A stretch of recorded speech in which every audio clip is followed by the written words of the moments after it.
to get your information. So the food to be fine. Spoon, spoon, spoon television. Spoon, spoon, spoon. Spoon gonna tell you what is happening in Liberia. Spoon gonna tell you what is happening in Morovia. Spoon gonna tell you what is happening in Africa. Just to the spoon you ain't know. The children crying for starvation, just to the spoon. You want to get a news update, my brother, to the spoon. You want to know what is happening, Morocco, to the spoon.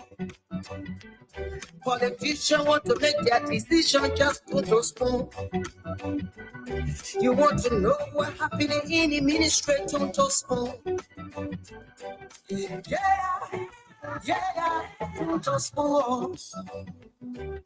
Yeah, to the spoon. You from Bonjama, Maryland, to the spoon. Yeah, to the spoon. If you eat kebab, congratulate my brother, to the spoon. You got a spoon TV, you got a spoon radio, to the spoon. Yeah, to the spoon. You want to get a news update, to the spoon. What? Yeah, Rastafari.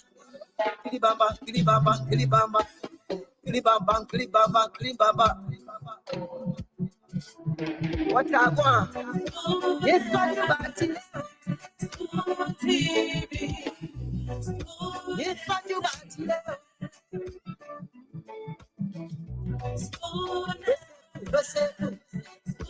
TV. Ba.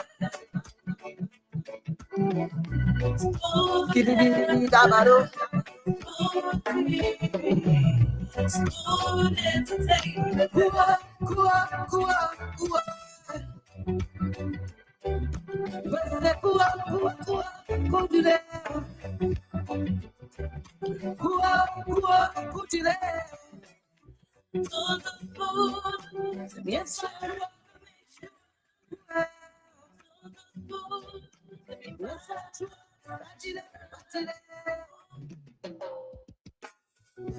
Yes, I, a special one from the CEO, stand coming with the spoon. And your boy, right at the South Bend. On the beat. To get your information. So the spoon to be fine. Spoon, television.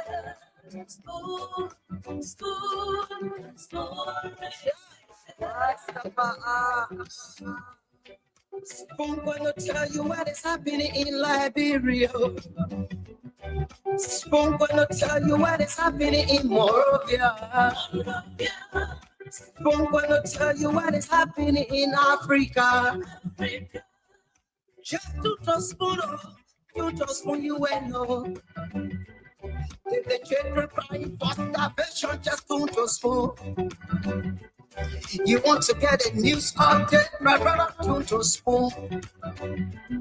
You want to know what is happening, Morocco, to the spoon. Politicians want to make their decision, just to the spoon.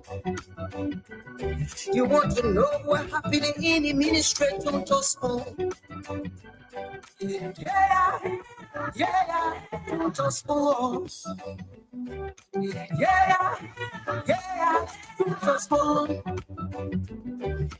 You from Bonjama, Maryland, to the spoon. Yeah, to the spoon. If you eat kebab, congratulate my brother, to the spoon. You got a spoon TV, you got a spoon radio, to the spoon. Yeah, to the spoon. You want to get a news update, to the spoon. What? Yeah, Rastafari. Kilibamba, kilibamba, kilibamba. Kilibamba, kilibamba, kilibamba.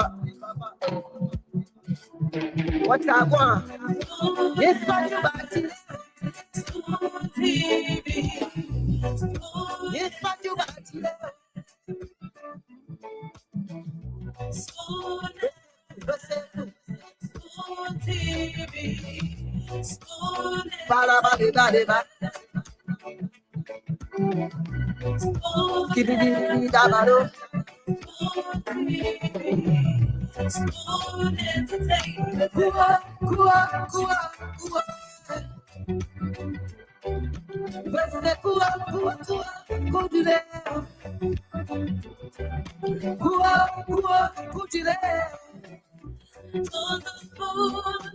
yes,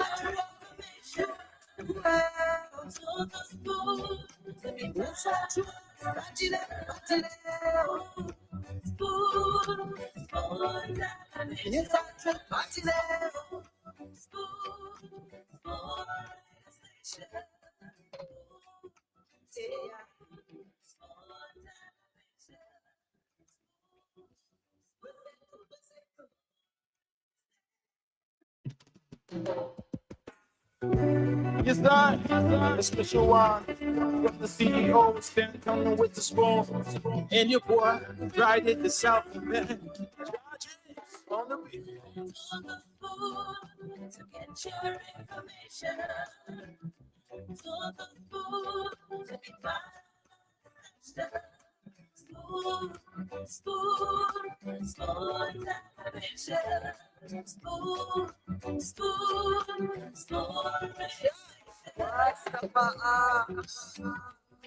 Spoon gonna tell you what is happening in Liberia. Spoon gonna tell you what is happening in Morovia. Spoon gonna tell you what is happening in Africa. Just to spoon, you just spoon you and know. If the children crying for starvation, just to spoon. You want to get a news update, my brother, to spoon. You want to know what is happening, Morovia, to spoon. Politicians want to make their decision, just to spoon. You want to know what happening in the ministry, to spoon. Yeah, yeah, to spoon. Yeah, to spoon. You from Bonjama, Maryland, to spoon. Yeah, to spoon. If you eat a pan, regular, my brother, to spoon. You got a spoon TV, you got a spoon radio, to spoon. Yeah, to spoon. You want to get a news update, to spoon. What? Yeah, Rastafari. Kilibamba, kilibamba, kilibamba. Kilibamba, kilibamba, kilibamba. What I want? Yes, but you back to yes, but you back to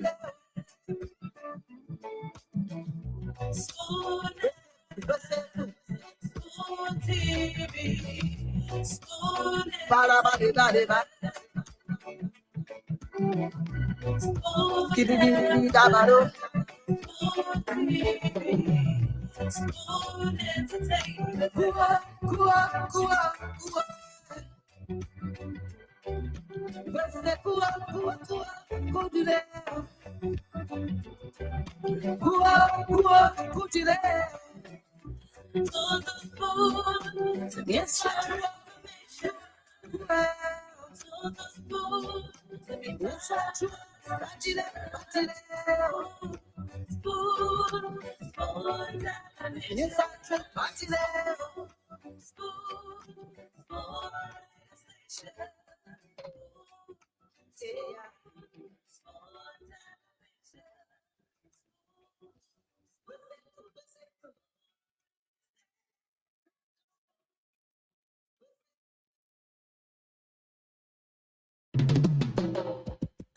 Yes, I, a special one from the CEO, Stan Tony with the spoon, and your boy, right at the South.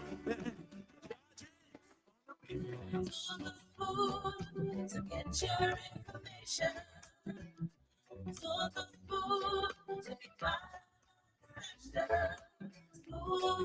Spoon, spoon, spoon television. Spoon, spoon, spoon. Spoon gonna tell you what is happening in Liberia. Spoon gonna tell you what is happening in Morovia. Spoon gonna tell you what is happening in Africa. Just to spoon, you just spoon you will know. If the children crying for starvation, just don't spoon. You want to get a news update, my brother, don't spoon. You want to know what is happening more than to spoon. Politicians want to make their decision, just to spoon. You want to know what happening in the ministry, to spoon. Yeah, to spoon. Yeah, to spoon. You from Bonjama, Maryland to spoon. Yeah, to spoon. If you eat keep crazy like my brother to spoon. You got a spoon TV, you got a spoon radio to spoon. Yeah, to spoon. You want to get a news update, to spoon. What? Yeah, Rastafari. Kilibamba, kilibamba, kilibamba, kilibamba, kilibamba, kilibamba. What I want? It's what you got to TV. It's what you got to Spoon TV. Spoon.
Yes, I, a special one from the CEOs. And of course, a Spoon 107.5. Indeed, we're broadcasting to you live from Congo Town in Morovia. Also live on Fabric 101.1. So, folks, wherever you are, we'd like to say good evening to you and a pleasant welcome here to this wonderful edition of the program, Spoon Talk. We do apologize for coming on late due to some technical issue, but if you are there, let's take calls right now. What's on your mind? You can call and share with us as usual on the first segment here of the program. Sean Ogwe is my name, and of course, the CEO and other panelists will join in subsequent time. So you can call us on 0777 771075. 0777 771075, 0555 101075 are the numbers. Sean, good evening. Yes, good evening, sir. Your name? I'm Tony T. I'm the Vice President for Operations, the Monetary Republic of Liberia and Trans Sacra. Okay, so let's hear you, sir. it beats my imagination to understand a lot of things. I hardly understand things. I try to understand in no way you can help me through. All the listeners. We take portion of our land, we rent to people. That land we rent it for $10 LD, people get 400 million. And they carry it. And we sit there and we have the same means to do what they're doing or to give it to somebody to get more than that. We know. Even our resources have been taken, and every day we cry, whoa, whoa, whoa, all over the place. They carry the iron ore, nobody monitors those who carry the iron ore, how much going, how much leaving. Yes, we cry and say no answer. Government upon government. Okay, so thanks so much. 1 minute, Hello, please. sir. 1 minute. No, sir. To conclude, go ahead. Yeah, the next thing that there is a concession agreement assigned to uplift the common people who has no concession area in their areas. And it's some cuckoo thing with big clinic, with big hand pump, with do this.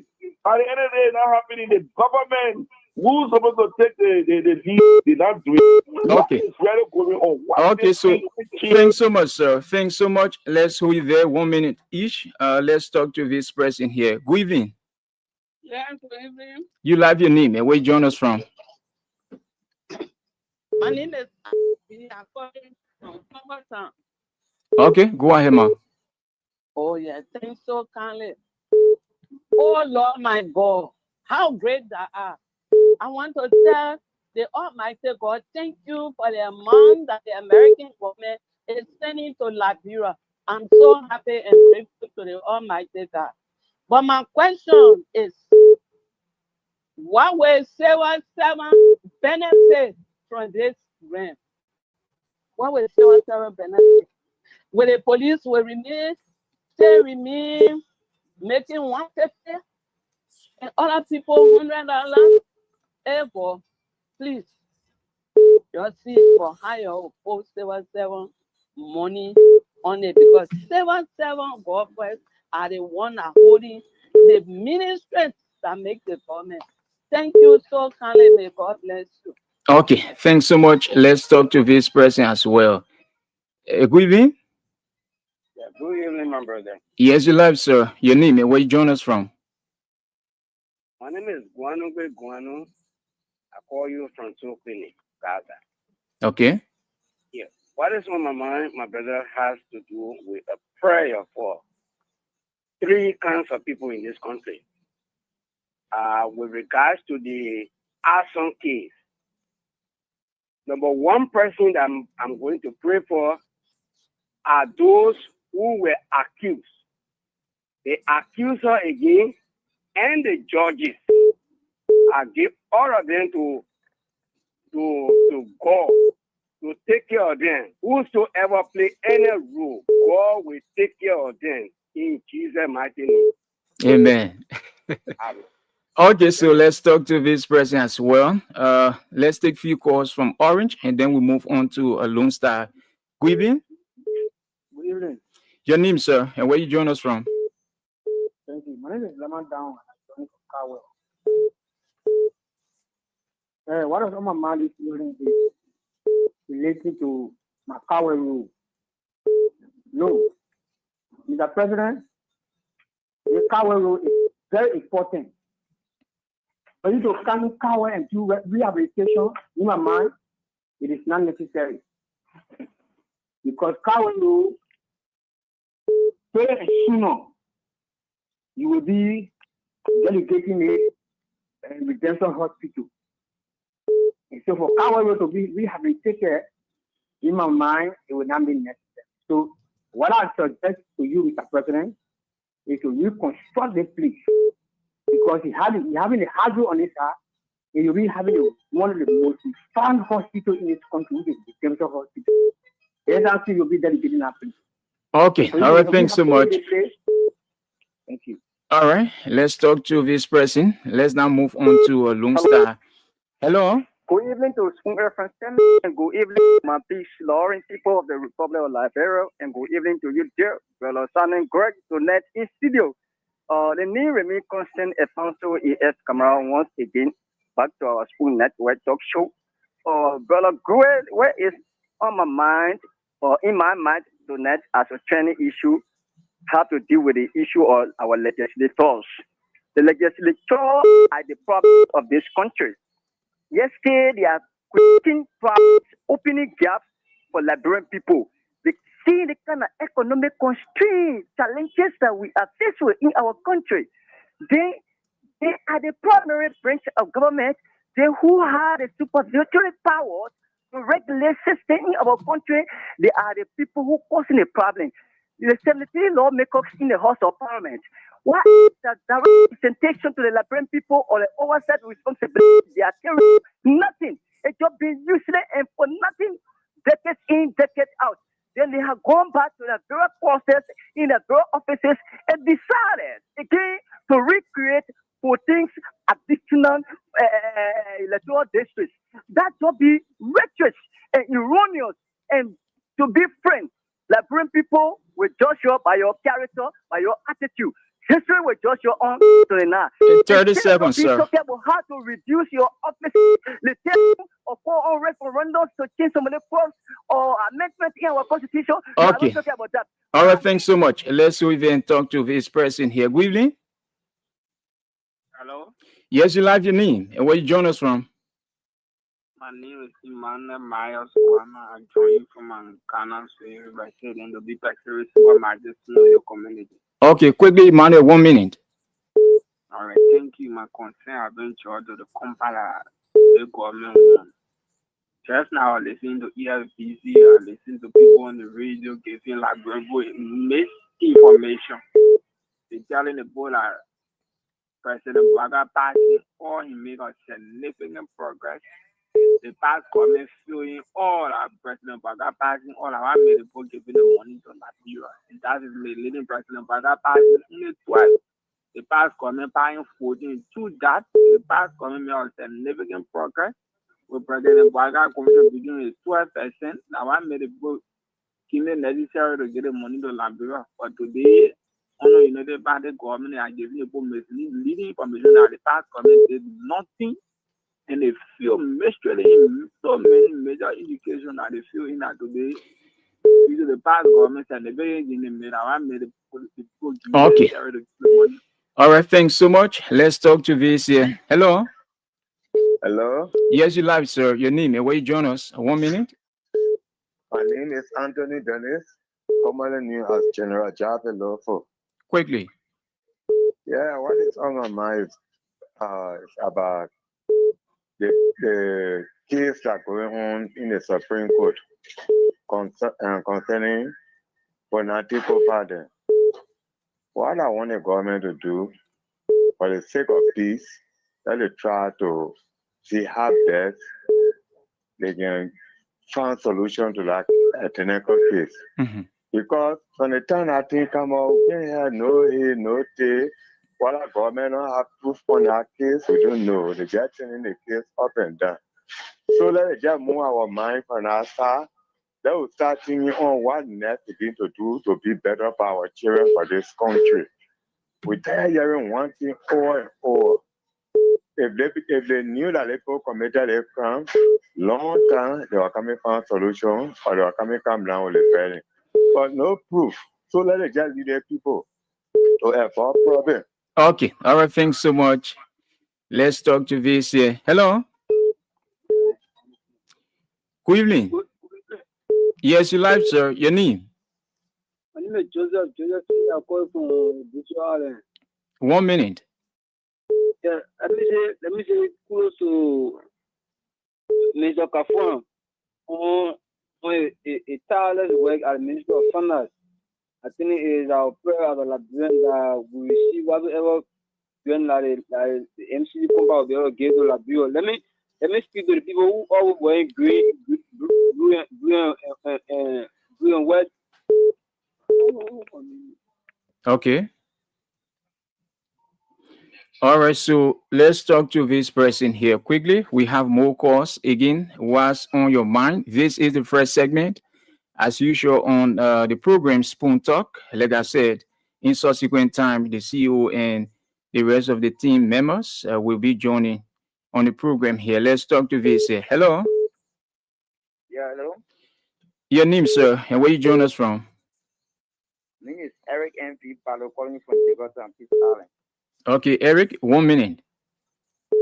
Yeah, what is on my mind, brother, is our lawmakers, the energy that they have to create 14 extra seats in the lower house, that they use that same energy to reduce the salary that will almost be like a saving for the government for $4 to $3 million. I think that can help the Liberian people. Because if it comes to rapid rundown with the same thing, we will start, let's say we will play up. No, serious note. We're not accepting. Okay, all right, thanks so much. Let's move to Lone Star and take calls as well from Lone Star. Hello? Yes, you live, sir. Your name? Yeah, it's Daniel Walite from 540 Congo Town. Okay, so let's hear you. Yes, my brother, what on my mind this afternoon is, Stanton Witherspoon, I think he was giving some news, giving some pictures of houses being built by some Liberians in other countries. I think you can be more. He was showing pictures and levying allegations against the people that they are the one that got the horses in other countries. And here is the assets recovery team is getting problems to recover our assets. You see, is having problems, and Stanton shouldn't remain there. That process be giving the hard time. I think he can provide those evidence or evidence so that things can go ahead. Okay. But he shouldn't make no records and today he says something now. Okay, my brother, thanks so much. Let's do it there 1 minute each. Let's talk to this person. Hello. Thank you so much. Okay, so let's talk to this person here. Good evening. Yeah, how are you, sir? I'm okay. Your name and where you join us from? This Adama Khan Joseph Wagai, first son, CK Joseph Wagai Peking. I joining from Intellectual United Party Intellectual Bureau in Clouton. 1 minute. Bossman, the only thing that on my mind, me that development, yeah. Me and nursing college and you getting when listen to school every they call us it. Now time to make it fun here. Now time to make it fun. No work anywhere. And I want to. I need to help out to rescue country on the other poor. Maybe you get the me you get the opinion to man. You are in the stream, I know your name. I tell you guys, say Adama Khan Joseph Wagai son, the call la saying about. I beg you, please. I mean, Okay, Adama. You're not listening to me, not talking, talking, can't talk. Tell you guys, say Adama Khan call. What they call it, nothing call it, let them make it far. I time to go bread the farm. Okay, Yeah. all right, thanks so much. Let's do the other man and talk to this person. Again, what's on your mind? Good evening. Good evening. You live, sir. Your name and where you join us from? And Joseph Law, joining from GS0. Okay, Lloyd, let's hear you 1 minute. Okay. We thank the government for thanking the crew that the past government was up.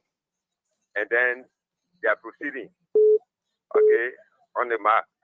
But then, what happened? There's no money in the country, and then there's no way to buy market. The market here, they are crying the market, and there's no money for all to eat. We are hungry in the country. What happened? Thank you. Okay, we get back here. Hello? Hello?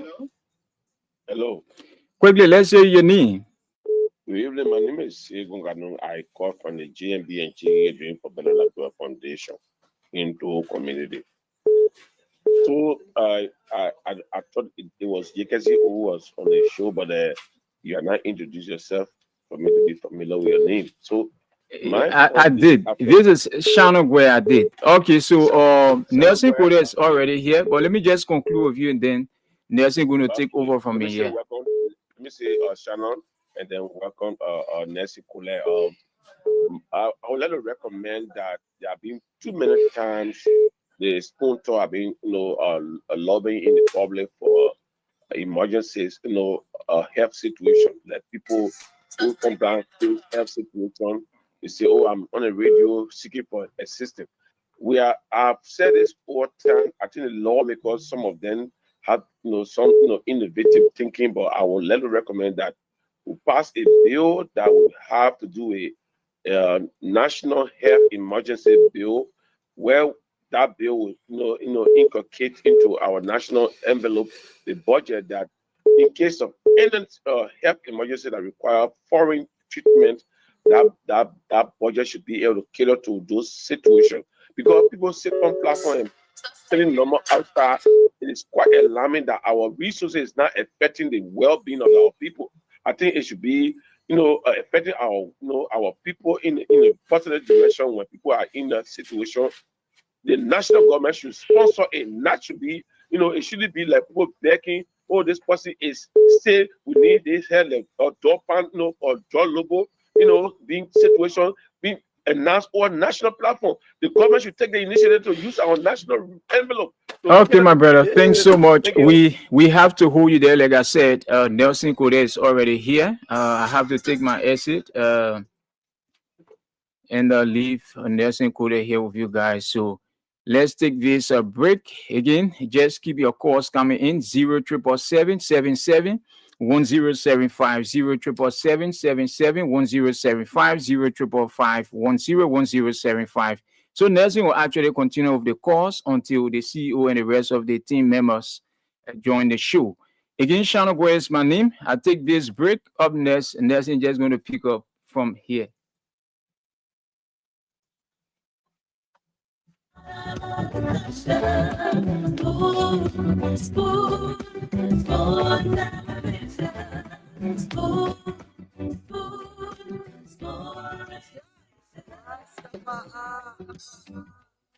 Spoon gonna tell you what is happening in Liberia. Spoon gonna tell you what is happening in Morovia. Spoon gonna tell you what is happening in Africa. Just to spoon you will know. The children crying for starvation, just to spoon. You want to get a news update, my brother, to spoon. You want to know what is happening more. All right, folks, we want to say welcome. Thanks again for joining us. This is Spoon Talk. We are live across the Spoon Network, Spoon FM 107.5. We're live on Fabric Radio 101.1, Super 95.5 FM. We're on Voice of Liberia 104.1 in Monrovia, in Grand Bassa, in Bong and Lofa counties. I want to say welcome. Thanks to all of you for joining us. Our online audience on YouTube, on Facebook, Spoon TV, Fabric TV, Super TV, and our YouTube handle is Spoon Talk Live. I want to welcome all of you tonight. You can keep your calls coming through. Thanks to our man Shannon Gwe, who's been making sure that your calls are on, that you're making your contributions. So let's go back to the phone lines. 0555-101075 is the number to call, and you'll be live. Let's talk to this person. Hello, your name and where you're joining us from? Oh, my name is Fegi Fopaye. I'm calling you from Kony and Lofa County, District. All right, it's good to have you on. What's on your mind? Thank you. What's on my mind is our district is without a former chief. The GMA clan is without a clan chief. The internal affairs minister came and suspended all of them, the two of the people, saying that we should forget about our tradition. That means our women should not carry on sandal boots. So for this reason, he suspended these two persons. What the power those two men get to go tell the women to stop this thing? And we woke up, we saw it. They come up and they came and said it. Waka was running his campaign, came with put the devil in front of him and wife. The woman wanted to run away. He wore her his skin. Nothing will happen to you. That's why you say you couldn't post up to that. That today you say we leave our tradition. Thank you. We are traditional people. Please, we will never leave it. If I don't want, leave power and go sit down. Thank you so much. Thank you for your input tonight. Keep your calls coming. 0555-101075. Hello, your name and where you call from? Let's hear you. Yeah, my name is Ahmed Kurma. Call from Broadview. Kurma, what's on your mind? Yeah, what's on my mind this evening is that we have been pushed around by the Ministry of Finance, the Ministry of Education, as well as the Civil Service Agency. We are civil servants, especially in the classroom. During the month of October, we were asked to open our accounts when it was time for salary payment. Right, since the accounts have been established, nothing has been put there. When you go to the Ministry of Finance, they will push you around to the Ministry of Education from the Civil Service Agency. In fact, the entire thing looks like we're going to start at fresh. It is against us. Our liabilities are getting heavier and heavier every day. We are not begging for salary. We are begging for what we have worked, and it is our right to own what we have. But we want to let the world to know that it is what the Ministry of Education, the Finance Ministry, and the Civil Service Agency doing to us in this country. All right. Thank you. Thank you for your input. 0555-101075. Hello. Hello? Yeah, hello, you're live. Let's hear you. Hello? Hello, you're live on the show. Yes. Daniel Wally Pay from 540 Congo Town. Daniel Wally, it's good to have you. What's on your mind? Yeah, what's on my mind is about the illness of the dog pound. Okay, Frank Lobo. Yeah. This guy, he has been sick for long. And he's crying for help. So the Liberian people, nobody wants to help. So I'm appealing to our Liberian people, patriotic citizens. Let them help this fellow so that he can be safe, so that he can die. This guy did well for Liberia. He has played a part. He has done something. Why people are happy? And he lives. He was crying. Every time a woman is crying. Oh, we can help my people. Until this fellow can die before we think about him. All the good things that he said on radio, we can remember. We are forgetting. So he must die first before we start to cry. So I'm just appealing to people. I'm appealing to people who got money. This fellow. I believe that the money is less than 10,000.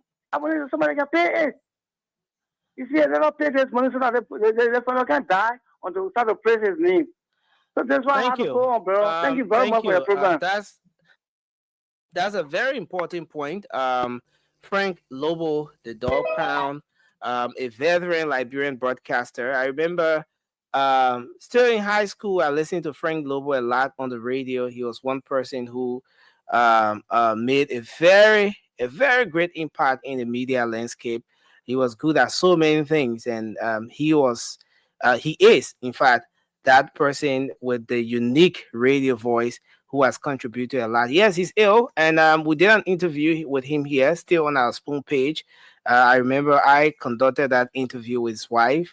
The cost of the surgery is $15,000, and that's what they're lobbying for. I understand there have been few interventions, but still not yet up to what is required. Yeah, so Daniel, that was a great point, and I'm adding my voice to it, to the many voices as well, to send out the passionate plea for some sort of assistance to get Frank Lobo back on his feet. He's critically ill right now at the GFK.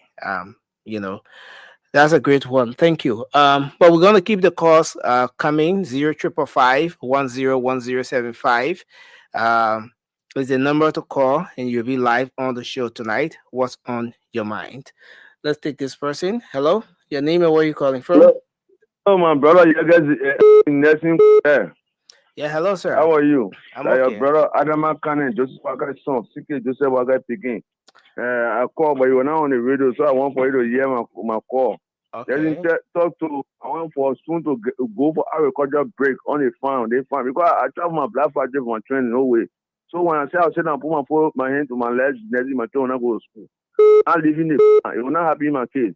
Let see. We saw what the quality been. I beg you, Nessie, don't forget. Nessie, you say you're getting also small.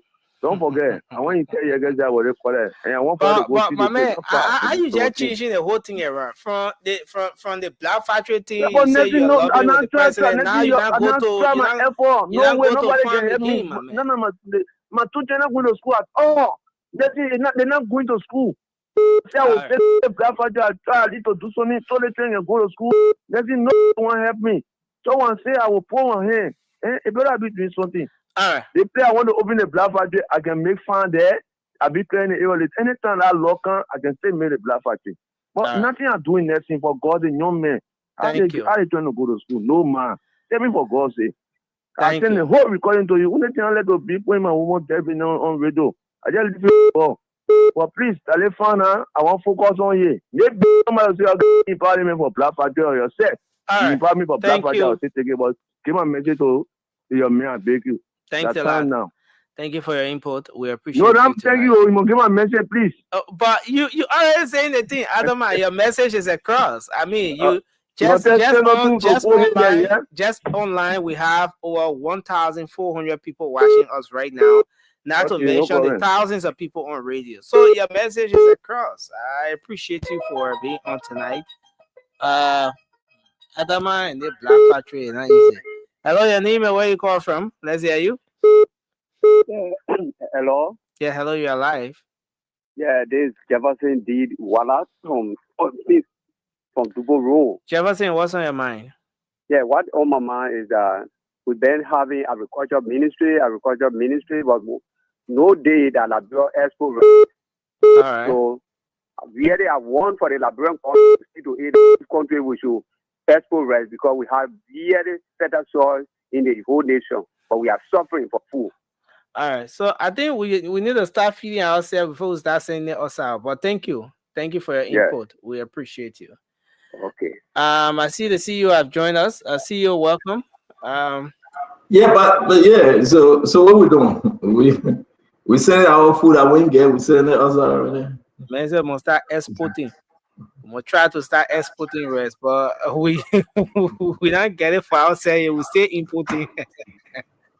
That's you know why you're really not good, you're bad. The man gave me a suggestion and you're saying that you know what the man's suggestion. I mean, I like that though. See, how can we give what we don't have? We stay importing rice. How can we start exporting? You know what? I was coming on the show and I put short sleeve on my wife said, why can you wear something long? And I'm feeling the cold right now.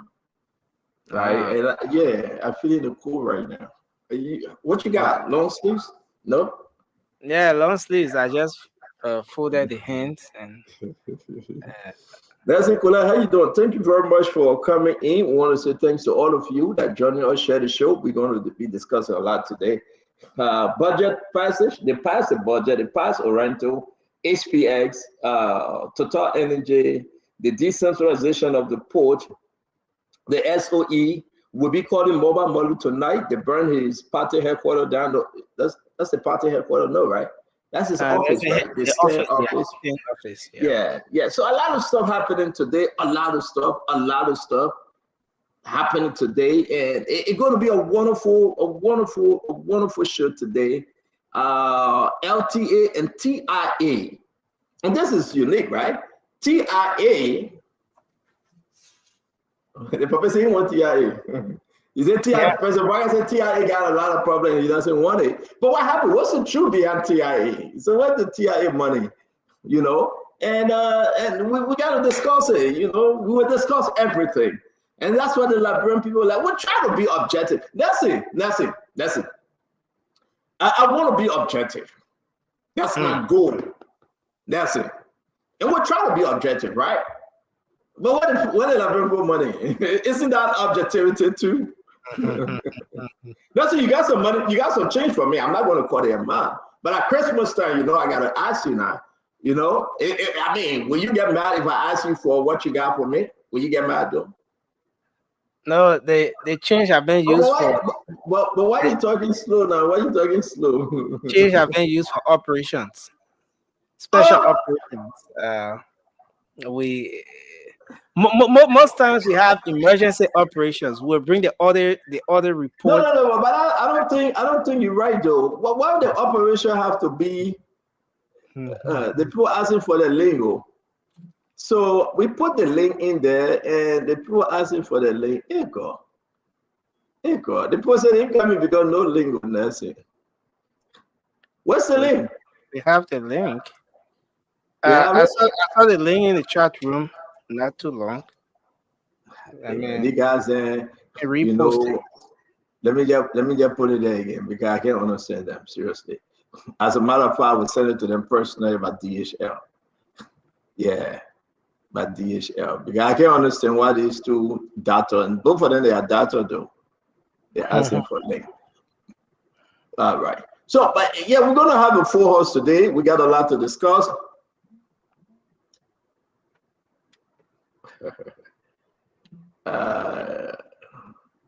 But next thing, I heard that there's a protest today at the Ministry of Information too, right? About the Lena guys and protesting. They say they want the money from Jerry Lemaitre. But I got a different view on that. I don't think Jerry Lemaitre owe them.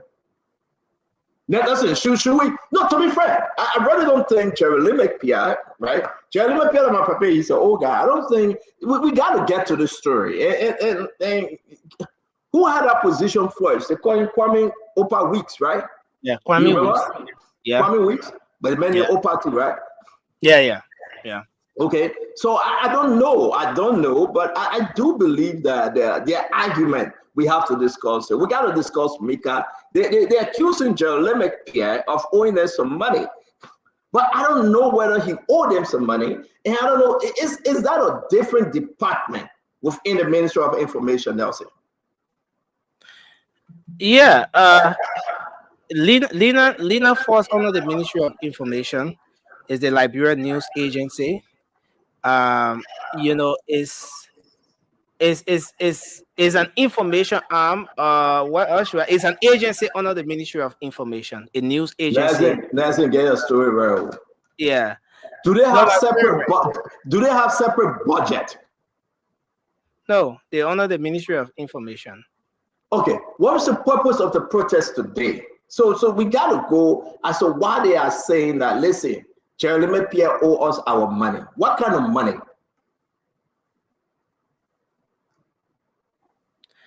Yeah, I didn't get to go through the entire release they put out today for their protest. I saw a portion of the protest. But get it, put it up. We stay alive. We stay here. Put it up. Yeah, I mean, it will be better when you put it up. You know, we see our brother with the double glasses coming on. His name is the councilman Winfred Russell of Brooklyn Park, Minnesota. It's good to have you, councilman, a former councilman, by the way. It's good to have you. We'll be discussing issue of national concern, but we are concerned as to why people are now, you know, accusing Jerry Lemaitre and what's the other guy name? The deputy minister. What's his name? Daniel Sando. Yeah, Daniel Sando. That's his name, right? Yeah, that's his name. Daniel Sando. Of eating the money, and I hope we can call it and clarify this because I am not. Okay, Russell, let me just wait. Let me just wait because I know, but they're accusing the minister and the deputy, of cajoling the money. Yeah. What kind of money we're talking about? What kind of money? Yeah. What mean? Is there anything in the budget for Lena? Yeah, so CEO, what I've seen now is that part of the reason why they were protesting is. But why you can put it up? Why wouldn't you alone seeing it? Why you can put it up? Okay, let me screenshot it and put it up. Yeah, why you alone seeing it? Won't see it too. Yeah, man. Yeah, so I'm getting it up now. But they're talking about 700,000 budget allocation that was intended for Lena, but in the midst of that, They are faced with serious challenges. So cut it and put it up, because that's where I want us to look at, right? Russell, they are talking about 700,000 budget allocation. Is that money was sent in there for Leno? That Leno or Lena? Well, how you pronounce it? Lena. Right? Lena. Did the government put money in there for Lena? That's the question, though. Let me be fair, and I hope we can get this guy from Lena to address this issue. Did the government put money in the budget for Lena? Is Lena honor the Ministry of Information? Yes. If Lena is under the Ministry of Information, are they all okay? All right, look here, right? Transfer. This is what year? This is 2025. Transfer to Liberia News Agency, Lena, right? 2025, 2024, 300. Is that what? 53,000. The old term was 243,000. 2025, 318,000. 343,000. What say you, though? I mean, do you think they are quite correct? I say in 2 years we are talking about almost 700,000 a year. But there's a story to this, and Liberians want to hear you on this one.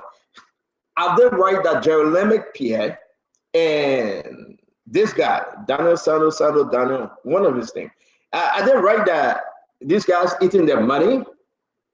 Russell, let me put this in the chat room, because these are some serious allegations, but I get a different take here that I will tell the Liberian people. I mean, what do you think, Russell? So I just put the first slide up. Second one. Put everything up. Let's hear Russell first, and then you can put everything up. Russell, talk to us.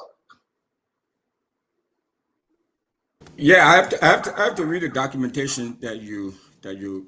Put that in the chat room. Put the statement in the chat room. And we're trying to get this guy that staged a protest today and cut some video to hear what they are saying. But a lot of questions. Is he willing to talk?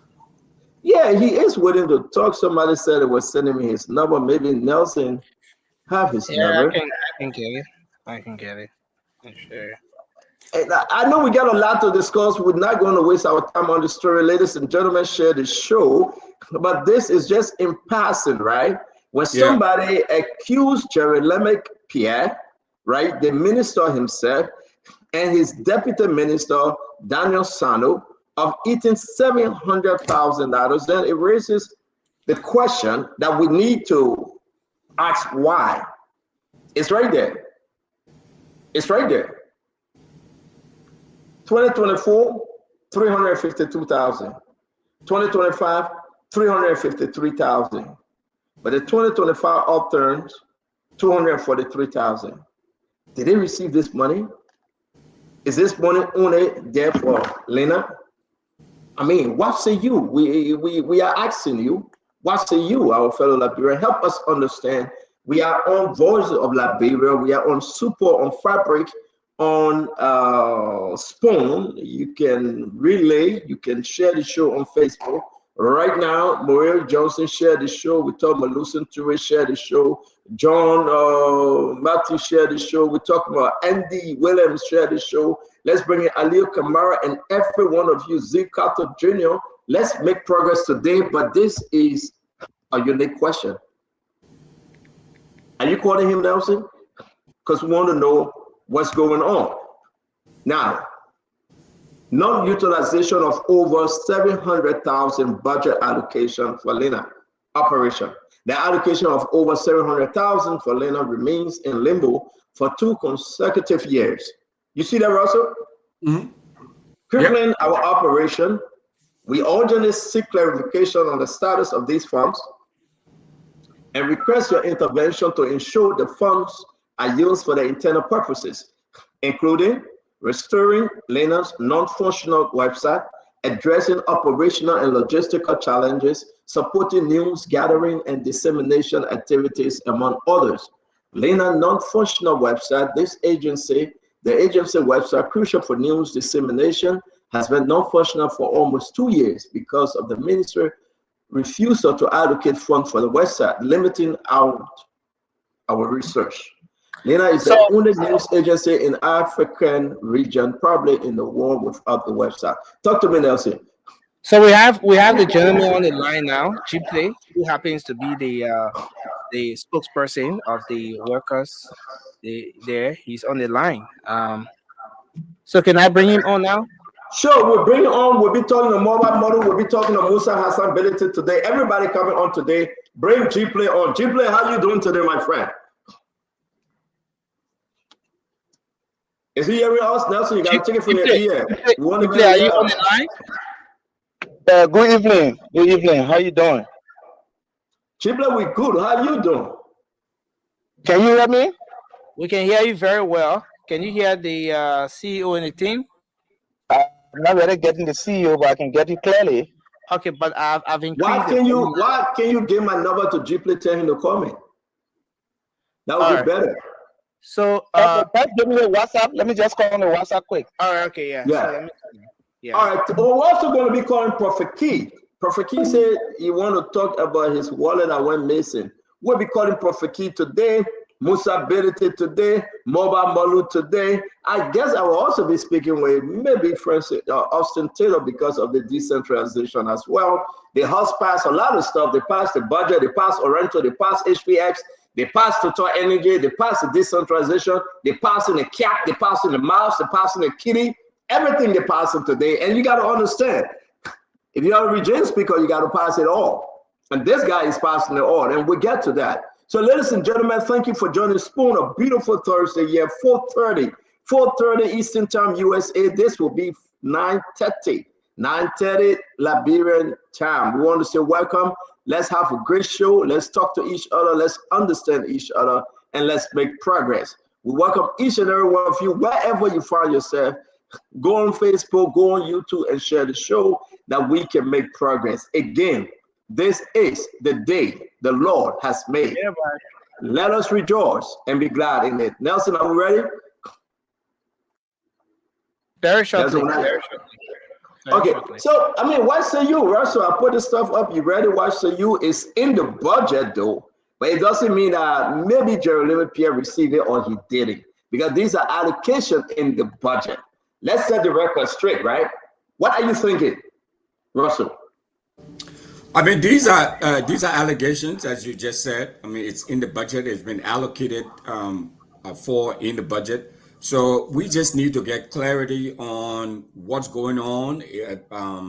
Has the money been received or was it received? And we just need answers. And it's good to hear from the gentleman from Lena. Lena plays an important role in disseminating information to the Liberian people. So it's an organization that is valuable, especially in the information dissemination arena.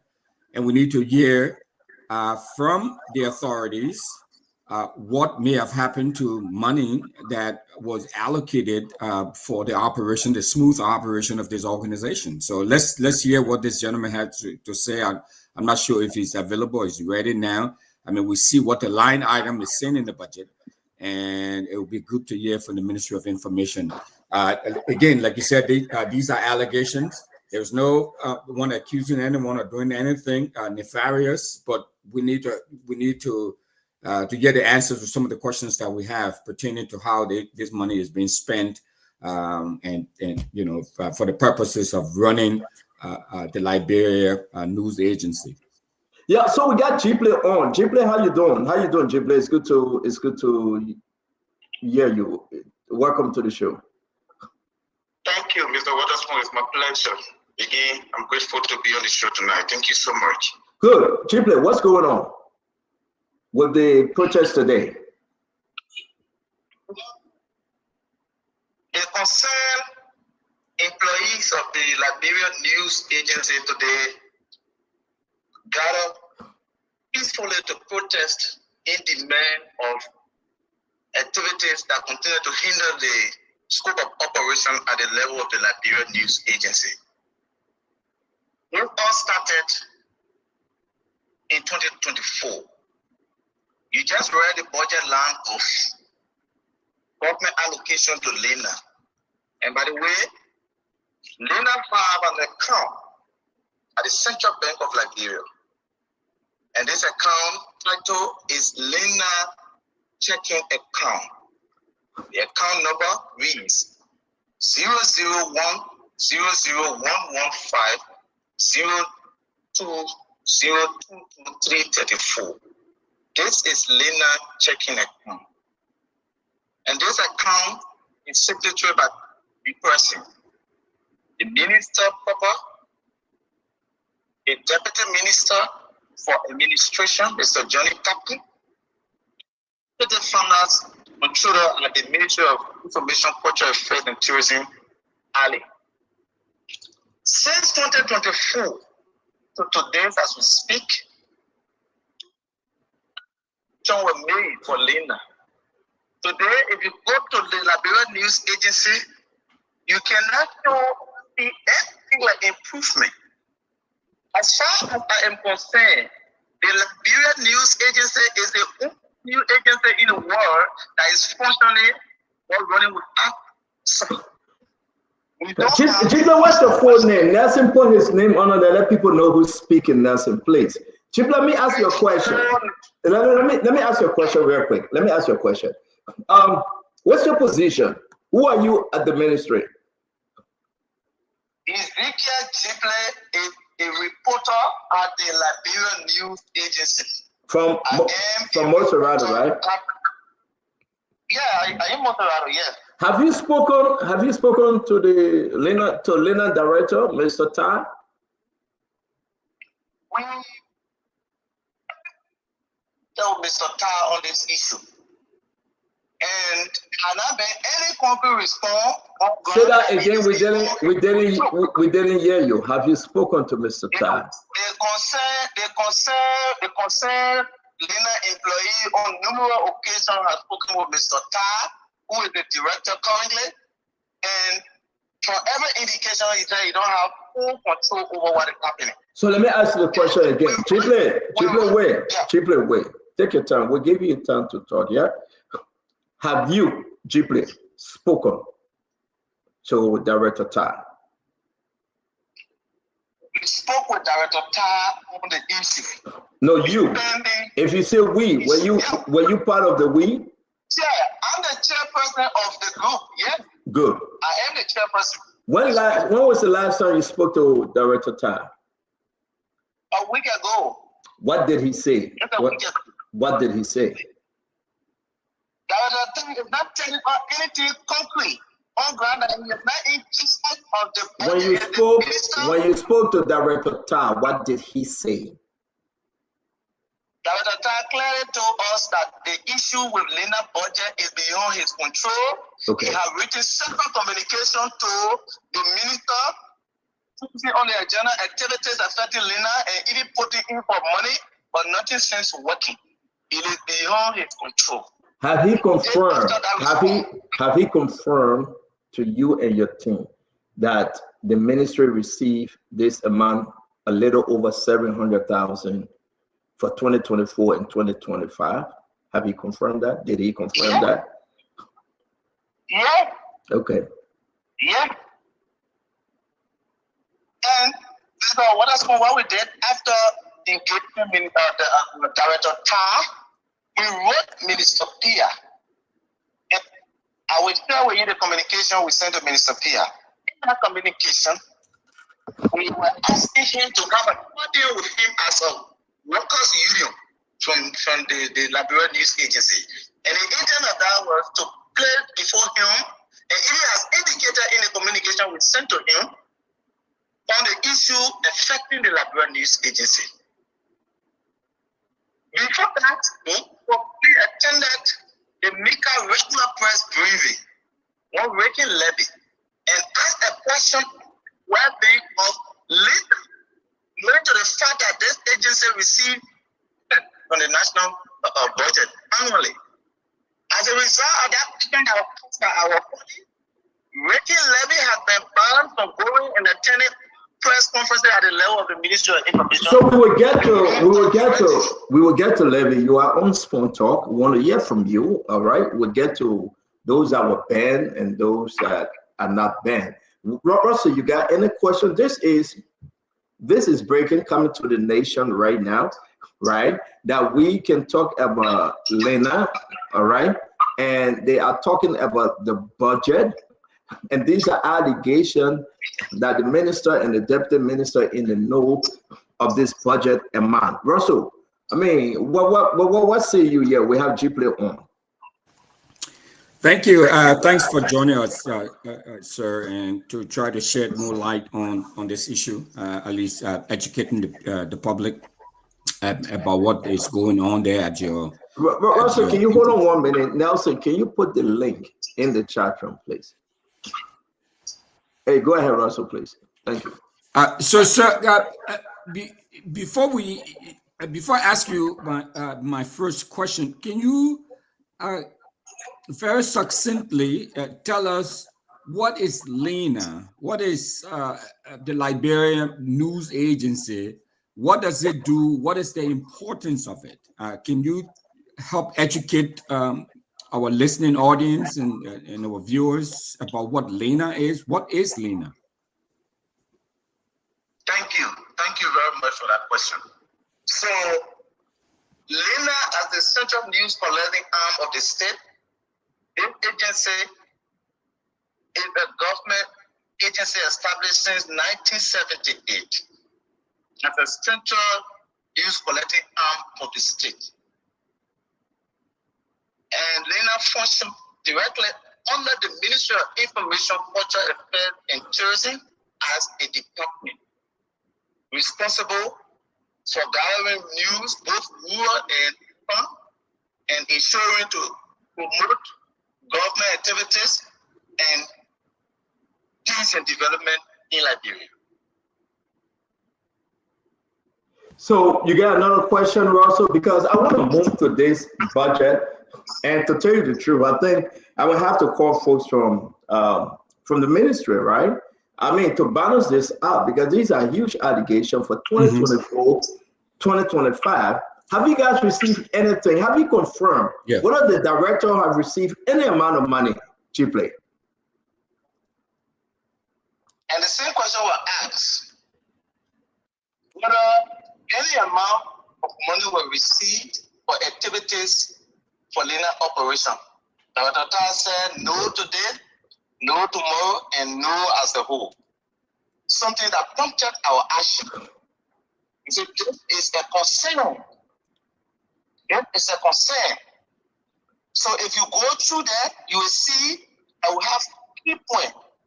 And in that statement today that was read to the press, we realized and took the issue first of non-utilization of over 700,000 budget allocation for 2024 and 2025. Okay, let me ask you a question which is very important, G-Play. Who should control this money? Who should be controlling this money? Is it the minister or the director? The minister have an oversight of this money, but LENA have an account, the Central Bank of Liberia. Before the new government came to power, this administration of President Boyka, the then Director General was working closely with the minister at the time and the finance people. The three of them were signatory to LENA account, and that's how it's supposed to be as far as we're concerned. But under this new leadership, Mr. Tal, who is our director currently, said he is not a signatory.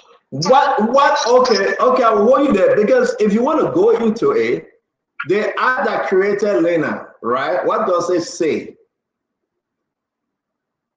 The act that created LENA, in fact, as far as we're concerned, the LENA Act in terms of scope of operation, this is the first time for LENA director to be appointed or employed by minister.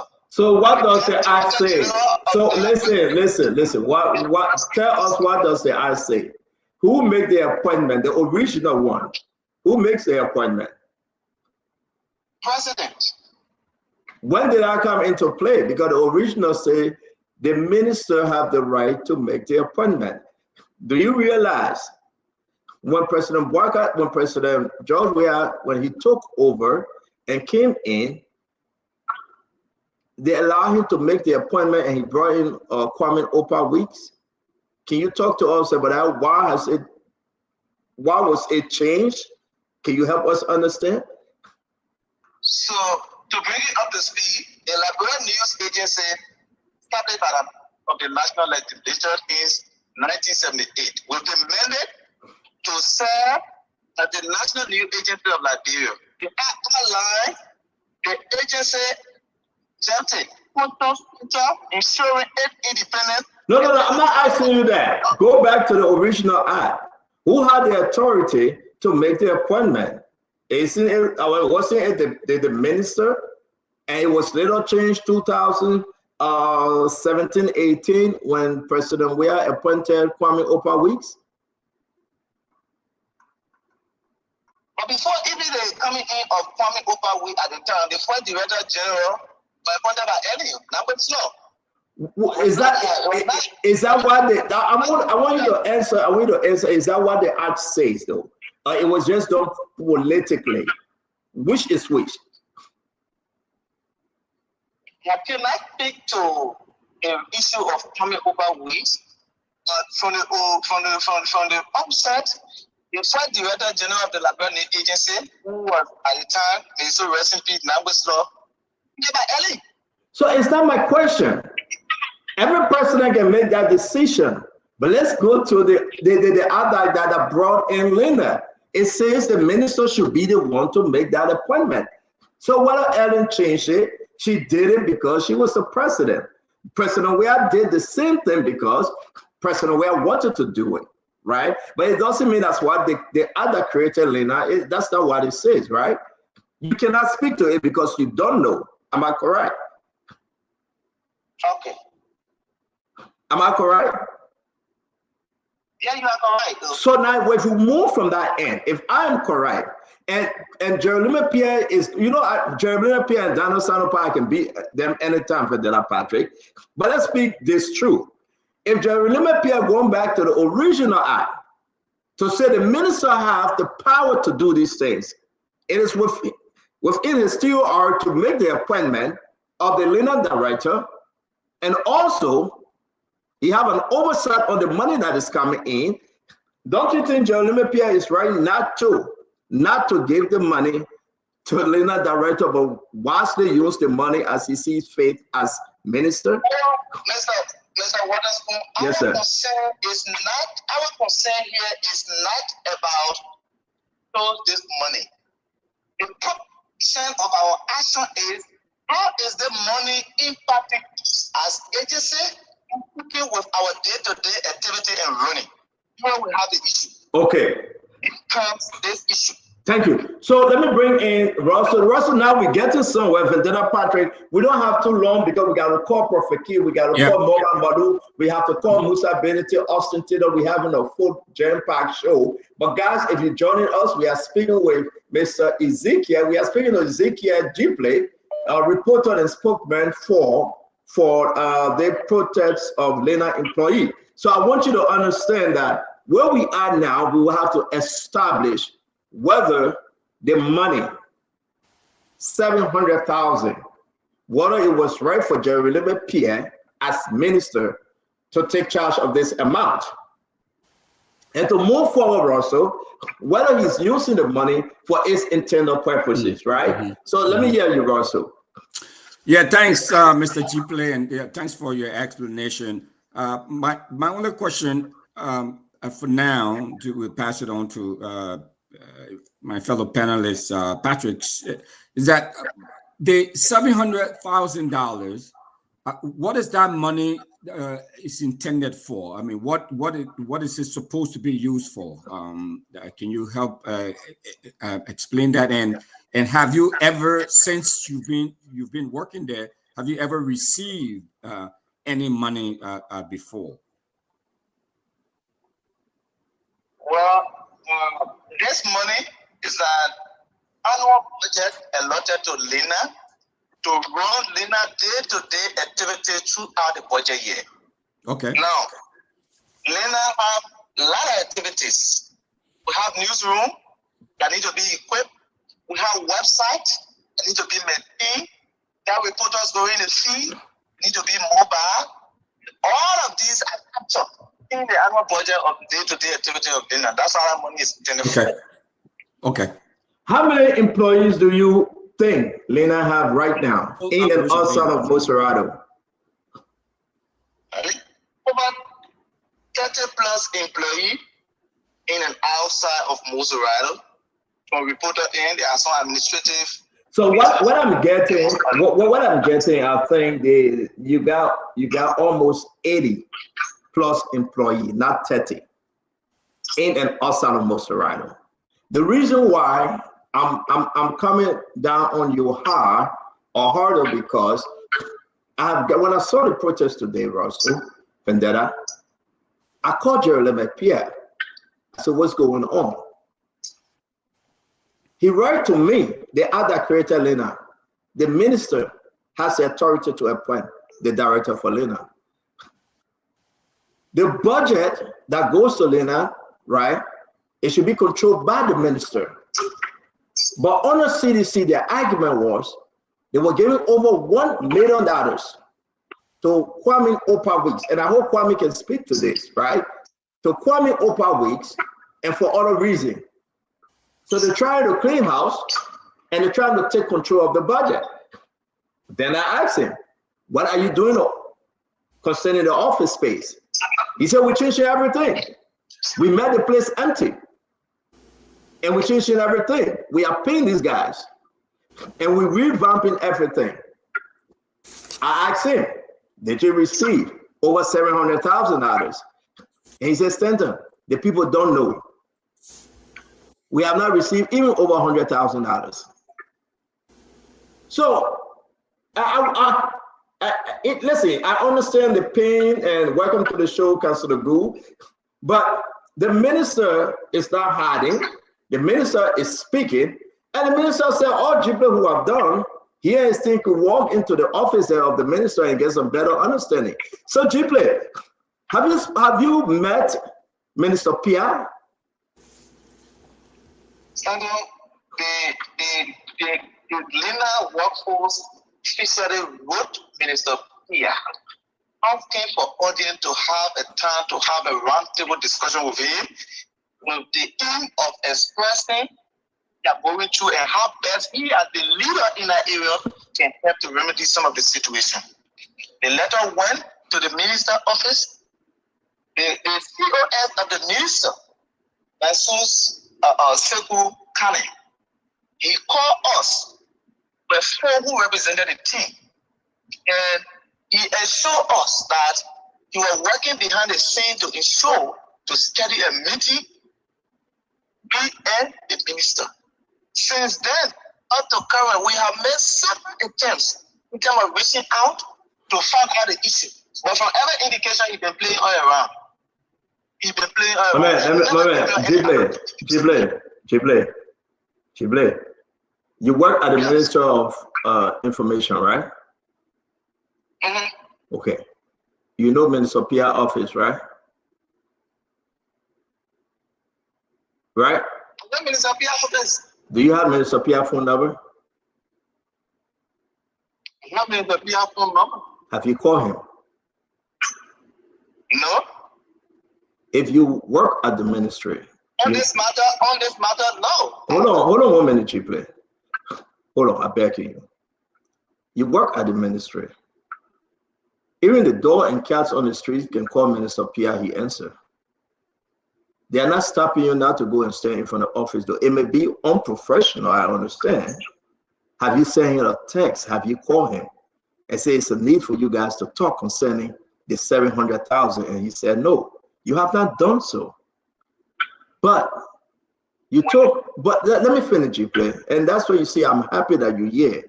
And I will give Vendetta Patrick and Mr. Councilor Gould the chance to weigh in also. But I think before I conclude, I can beat on Minister Pierre and Daniel Sando. You have the phone number. I expected you to say, Stanton, Since I'm the one heading the protest, I have reached out to Minister Pierre. I have texted him. These are the text messages. I have called him. He failed to reply. And now we're bringing it to the public. But after everything was ignored by his chief of staff, he went to station protest. Vandera, what are you hearing here? The different chain of command. But Minister Pierre have categorically denied receiving over 700,000. And he thinks it's in the best interest of Jipley and the rest of the guys to come to him that he can sit down and he will make them understand. Because number one, as you heard, that this position is a position for the minister to appoint, not the president. So moving forward, let's hear you, VP. So thank you, CEO. It's good to be here again tonight. So my first question is, what prompted this protest? I just want the main purpose for this protest today. What were your demands? Okay, thanks. Thank you. It's in the letter. Have you seen the press release? Because I don't want us to waste time. Oh, let him just tell me. It's not for me, it's for the public as well. Go ahead, Jipley. Okay, so thank you for the question. So this protest is to ensure that the constraint we are going to are handled. After all, we are paid. All of us, reporters at the Labrador News Agency, we are paid on a monthly basis by government. My brother, my question is... But we are not working because I'm telling you, protest now, that's what I'm saying. The protest was staged because we need attention to address very situation we are going through at the level of the agency. The lack of website, logistics, and you can name the rest. We can turn the crowd on this in 2024. So we staged today peacefully to call on the attention so that solution can be made possible for those things that we are going through. Okay, so I understand Lena is a department under Ministry of Information. So what is the chain of command? What is the chain of command? If there is problem within Lena, who is your direct reporting office? Who does the director or head of Lena reports to channel your grievances? Is it straight to the minister or there is a middle line? I'm looking at the bureaucratic nature. Who does Lena reports to in terms of, you know, the structure at the minister is the head of the ministry. Lena has directors. So our concerns were raised. Can I come in? Go ahead. My point is clear. I know he's the head of the ministry. Every ministry and agency, they have chain of command. Something happened way down, you don't run straight to the minister. There are middle level managers. When something happens, you engage them, they take it to the leader. So my question is, what is the reporting? I mean, what is the middle level? Who does Lena reports to when there are grievances? Who is your director? We as reporter, the grievances we have, we started with our office, who that is headed by a director. We started with our boss. And what they're telling us that you don't have a control of the situation, we don't have any alternative but to go to the head. And how when the minister will go to the minister. Because they're engaging our director to contact on the issue, and each time a response will be in out of control and above it. A minister. He even told us that he had written several communication to both Minister Pierre and two deputies on issue within Lena, but there are not been any redress. Now, it's okay, but then the minister is a human being like ourselves. So what we do, get to him and explain to him what we are going through. Okay, so my last question is, no, CEO, the last question. Let us assume the president is listening right now to this conversation. What three issues you get to say to him to have this matter resolved? What 3 recommendations? Lena, as the news agency, we cannot be operating without a website. We recommend that our website be restored and functional. We also recommend, although essential material or equipment, training and welfare support for Lena operations should be restored. Also, want to ensure that employees at Lena, especially for we who are pivotal and based on editorial mandate and other activities, we should be able to have. We need to work without thinking about that because we want to say who eat this money, but we are concerned because we hear and we've been following that we have a budget line to in the ministry budget, and then still we are going through challenges. So our concern is to restore. Especially Lena. We need Lena to come back to Sabako. We need Lena to ensure that the right things are done. We need to work. Thank you, Chipley. Thank you. Let me ask you real quick, Chipley. Thank you, Councillor Gu. You want to just jump in quickly because we appreciate Chipley's time on the show. Councillor. No, let me just say, reading my colleagues. I don't think I have anything to say. I just joined, so I just listened. Thank you very much, Chipley. It's good that you came on, and we do appreciate you, by the way. Thank you very much. I think you have said enough, but I will advise you, if you don't have Jeremy Pierre number, you say you do, I will call Jeremy Pierre directly and you address it with him. He's a reasonable guy that can answer phone call. If you call Jeremy and he doesn't answer you, let me know. I will call him and I will put us on 3 ways for you to be able to talk to him. I think this can be addressed appropriately, but thank you for your time tonight, and we do appreciate you. All right? Mr. Waterspoon, thank you too for providing the platform. So our action by not reaching him is not intentional, but because we're following the chain of administration, and we believe that by passing through his office and those procedures, and the best way to reach out to him when it is an issue of concern administratively. Thank you. Thank you very much, Chipley. Thank you. Again, you see, when I see these things, I like to run quickly and very fast in addressing it, right? Brother Russell, to tell you the truth, Jeremy, and I believe it because I'm going through it, and somebody can say, did he receive 700,000? That's the question. Now, this 700,000, Russell, is it only for Lena? What's the purpose of the 700,000? So they went to the Ministry of Finance, to reappropriate the budget line on this amount. But they say if we do, then it will call for budget recast or some other reason. So what you need to do, you need to wait, then make the adjustment maybe for 2026 moving forward, because this complaint came in the middle. But whatever the case is, I think, don't you think just you can call Jeremy Pierre, reach out to him, get some understanding, and try to solve this thing? What say you, Russell? Yeah, I mean, it sounds like something that could be easily resolved by, maybe picking up the phone and calling the minister and having a conversation about the concerns that they have and see how best the minister could address them. But I mean, like he said, they intentionally staged the protest as a way to amplify the issue and gain attention. And so they got the attention they were looking for, because now they're on Spoon and a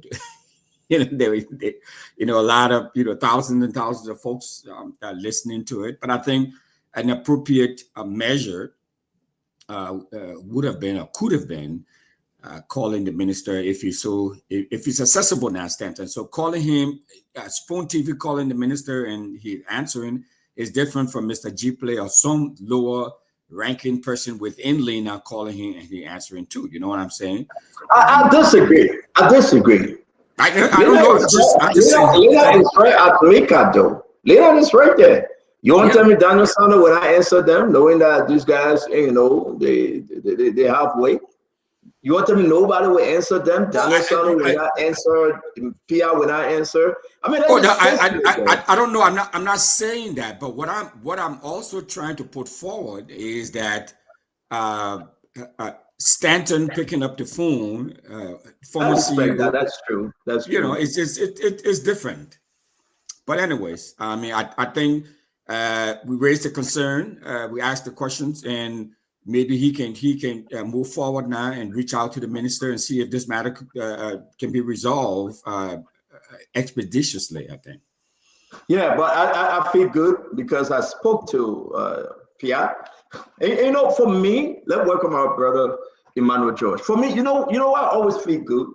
It's because that I take it to them, to those ministers and directors. I don't hold back, you know. But if they give me reason to believe that they are lying, then I hold them to it. But I felt good today speaking to Jeremy Pia, and you are upfront. He said, Stanton, media intelligence, you don't know what we do over there, but we should be responsible. Now, under George Barnett, we are Kwame Opawit, and you know, for some other reason, right? He was given a budget directly. Was it a proper thing to do? But it was President George Barnett, we are. And you know, we can't question his decision then, you know. But the other created this thing is the minister, and I think the minister is in his right to oversee and really make this kind of decision. But we'll speak to Jeremy Pia again, and I want to encourage all of you. It's a good thing. Guys, Emmanuel, welcome to the show. Welcome, Emmanuel. Thank you, Stanton. Good evening, Benedict. Good evening, Councillor Gu.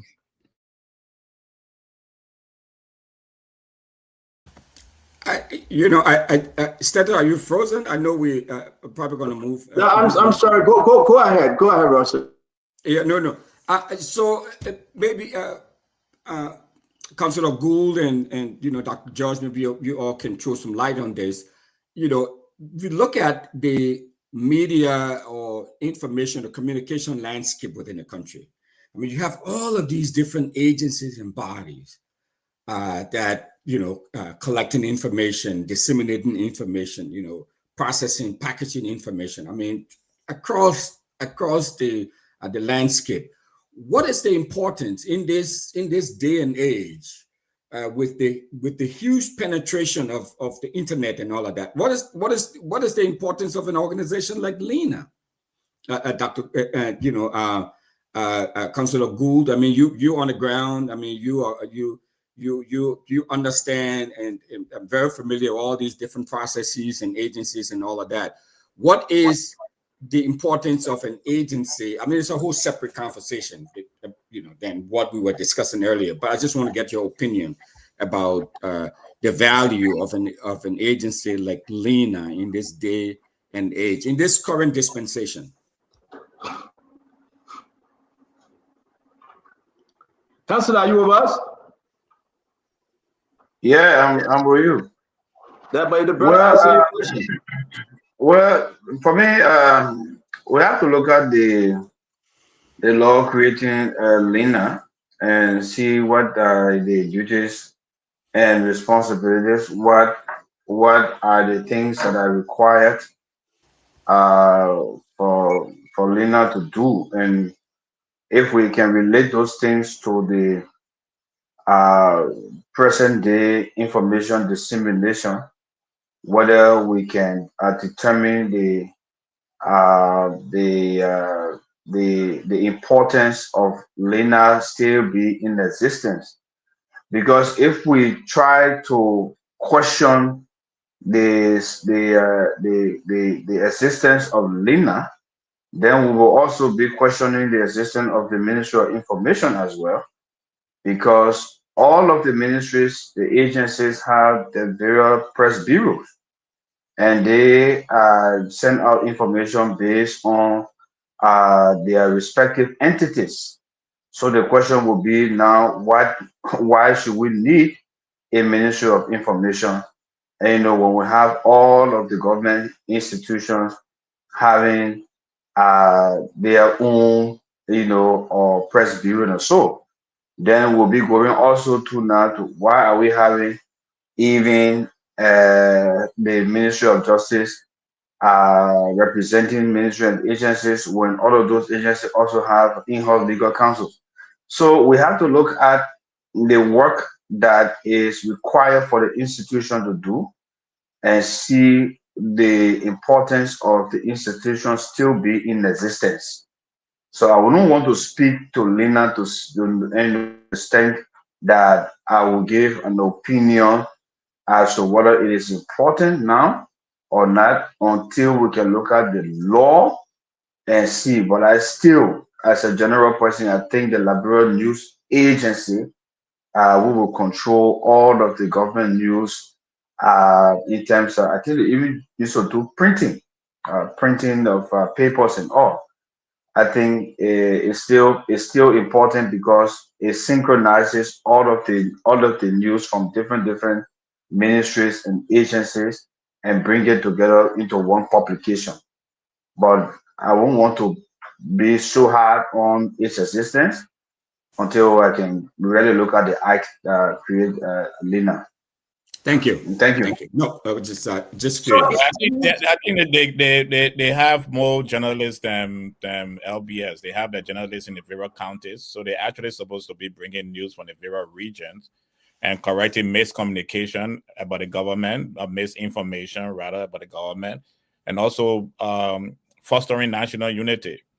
So one thing about a journalist I really give Lena is that again they actually give you on the ground news from Grand Jide, Grand Crew, and the various counties that where they operate. But the brother that was speaking, I mean, he must be a very, very good employee. Because the reason he protesting, if I go to my office and I don't have those things, I will sit and get my pay. You know, I'm going to write a letter to my supervisor, and if they don't respond, that's their business. You know, but he's a very good employee. We should be excited that we have. Let me ask you a question, right? I'm sorry to interrupt you. Let me ask you a question, though. I'm kind of confused. I am. I'm looking at this. I think some folks just not being sincere. And that's my position. I may be wrong. And I'm happy that Jipley came on tonight. They would have been resolved easily. Let agree Jerry Lemay-Pierre received over $700,000. Is he right to receive it? I mean, was it wrong? No, if you ask him in, that's what I'm saying. He's a very good employee. If you ask him in, no, I'm not asking you directly. I'm saying, was it wrong in a sense that it's rhetorical, yeah. He is the minister. It falls under him. Lena falls under him. Those CDC time, they shifted it because they wanted to give Kwame Opa Weeks that power, right? Do it. You can take care of it. Don't deal with the minister proper. So just to understand that, I think Joe Lemay-Pierre, you got to, reposition this position of Lena. Our brother Vendetta Patrick would talk about regroup. They got to reposition it, and he's going back to what was created. Over $1 million. Let's look at the photo from before and the photo now. But the brother said, you know what? I'm an advocate, I'm concerned. The people need to get paid. We need computers, we need equipment, we need material. True. But can you sit down with Jeremy and solve this thing? Must you go protest? And that's my own thing. I think something on this. I do believe, and I hope they can resolve it though. Because for real, I just think that it's more than just saying that our offices are empty and we're calling for action. That's my own take. Yeah, but I also believe that the minister, because we have this in two government, right? When the late Honorable Nangwe Slaw was at Lena, he was appointed by President Sirleaf after her second elections, and then President Boyka, how they call it, President George Weah appointed Papi Weeks to the position. So it's It had been two governments, so maybe about 12 years. He had been presidential appointment. So it's very easy for people who are not reading to miss the fact that it's actually the responsibility of the minister to elect the director general. So doing that, I believe that they will have re-educated the people at Lena. But again, as I said previously, he must be a very great worker, because his protest is protesting for things that the government or the ministry should ordinarily provide for them to do their work. And, they don't have a good website. They don't have the equipment it needs to do their work. As I said, if I get to my office and I don't have certain equipment to do my work, I'm going to write my supervisor and sit down. I'm not going to protest because they're going to pay me for coming to work to do nothing. Imagine at your ministry and your staff coming out to protest, something that they can walk into your office that you guys saw, they're coming out to protest. That's not a good thing. I'm saying it's not the protest itself, because he's protesting for things that should ordinarily be given to them by. But you are protesting for things that you can walk into the minister's office or the deputy minister and sit down with them and you saw. Why get on the street to protest? Exactly. How can that person be a good? The man is a good. The man protesting for the equipment that should be purchased to be given to him by his ministry. He angry that he's not getting the equipment. I won't protest. As I said, I'm going to write the minister, write my supervisor an official communication, maybe send a communication 3 times to cover myself, and then sit in the office and receive my salary. But I think one of the things that he said though is that they did reach out. They did made several attempts to get the ministers to respond to their concerns, and they didn't. So it's not that, that's why I said, to Stanton earlier, a Vanilla can probably pick up the phone and call the minister who's going to answer. Maybe you can pick up the phone, Dr. George, and answer. But those guys, rank and file folks there, may not get the same level of reception. So we have to take that into consideration. Yeah, but I agree. Let's move on. Today something happened. Real quick, Councillor. We got to move on real quick. Yeah, so stand up. I just want to advise that I don't think we should be so much particular about the mode by which a grievance is expressed. Rather, we should be looking at the substance of the grievance. Is there a real issue that should be handled? Is the protester raising germane concerns? I think those are the things that we should look at, other than whether the person stands up with a placard, or whether he relies on the ground, or whether he calls on the radio. I think what is the substance in the things that we're talking about? Are there something that we should go for? I think that's what we should look at, pay attention to, other than the mode. I agree. I agree. I will come to you, Brother T. I agree. Seriously, I do. But I still have trouble understanding why they went on the street. I still do. And sometimes we just gotta call it as it is. And I wish them well. Like I said to him, if you call Gerald, maybe he doesn't answer, call me. I will call Gerald 24/7. He will answer, and then we'll put you on the phone. But I think this shall be resolved beyond Jade, beyond closed door. When you talk about protests in the country, man, it is just too much a red flag. And that's my argument. It was something too common to protest about, right? T. Wanokai, let's hear you. Yeah, you said something here earlier, Stan.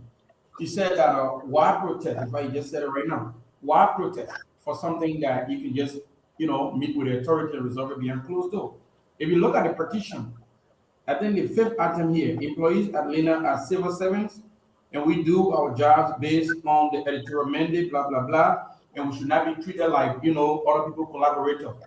So I think that what is going on here, there's an underlying issue here. I think it appears to me from the statement here that Lena employees are thinking that the minister or the ministry is treating them like collaborators of political parties, because it's clearly written here. We do not want to be treated like collaborators. We should not be held accountable for, issues that were, going on before this moment. I think that's what it is. Some politics at play here. And I think that whatever it is, the councillor just spoke well. Let the ministry look quickly at the substance. There is still an issue. If the people don't have equipment, like, my man from the island said, address the issue. Solve the problem. Who mentioned the island again? Who you island man, he said it to you, understand? So, so give them the issue, the equipment that they need, solve the problem, and move on. Because if there is some form of political undertone, then you get to crush it before it gets complicated. So yeah, I mean, listen, everybody come on the show to say their own. I just don't feel good about protests. I believe that Jerry Lemapia, when window, everything open, you can go and make your case, and he will listen to you. Jerry Lemapia, one of those guys in government that will not just push you around. He loves to talk to people, and I think that he will be willing to talk to anybody. I've never seen anybody, even if Jerry Lemapia got in problem with journalists, he go in the corner and apologize to that. I've seen them 2 different occasions. He had a problem with one of the journalists representing our brother Gibson, Jeru. He called Gibson. He spoke to Gibson. He had a problem with another journalist. You call him, he will answer you. He went back. He spoke to the journalist. But anyway, we'll leave it like that. That's my own 2 cents. Jerry Lemake is not my friend, because everybody say, "Oh, they're your friend." Don't talk about your friend. Then you talk about your friend. Then they say, "Oh, you talk good about your friend. You talk bad about your friend." God, come on, you leave me alone. You tell Lafayette good to leave me alone. I don't have no friend. I can beat on anybody today and let us speak good about them. Jerry Lemake is not my friend, but I think he's willing to talk to these guys, which is so unique, and I think they should go and talk to him. But having said that, something happened terrible yesterday. You guys followed the news. Mobile Malu, his organization office space got burned down, as you can see. A lot was said yesterday. Today he spoke, taking a stand. We will be calling Mobile Malu here. Before we do so, we're showing pictures of what actually happened. It got burned down, man. What's going on? A fire truck came, and let's listen to what Mobile said on when he was speaking today, and then we'll bring in Mobile Malu to speak about this. Let's listen.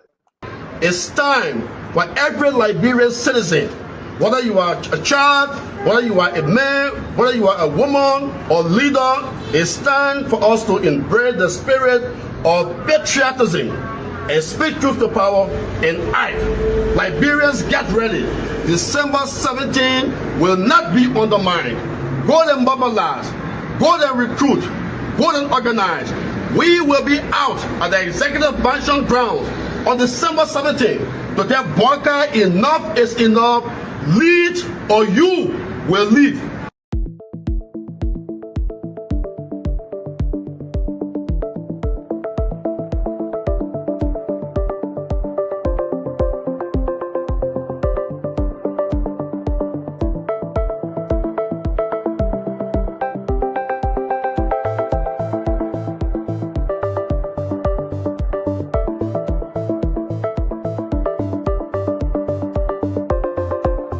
So whether it's Alexander Cummings or former President Weah or Benona Ure or Yomikanga Lawrence, all these political leaders, it's time to stand up and speak out.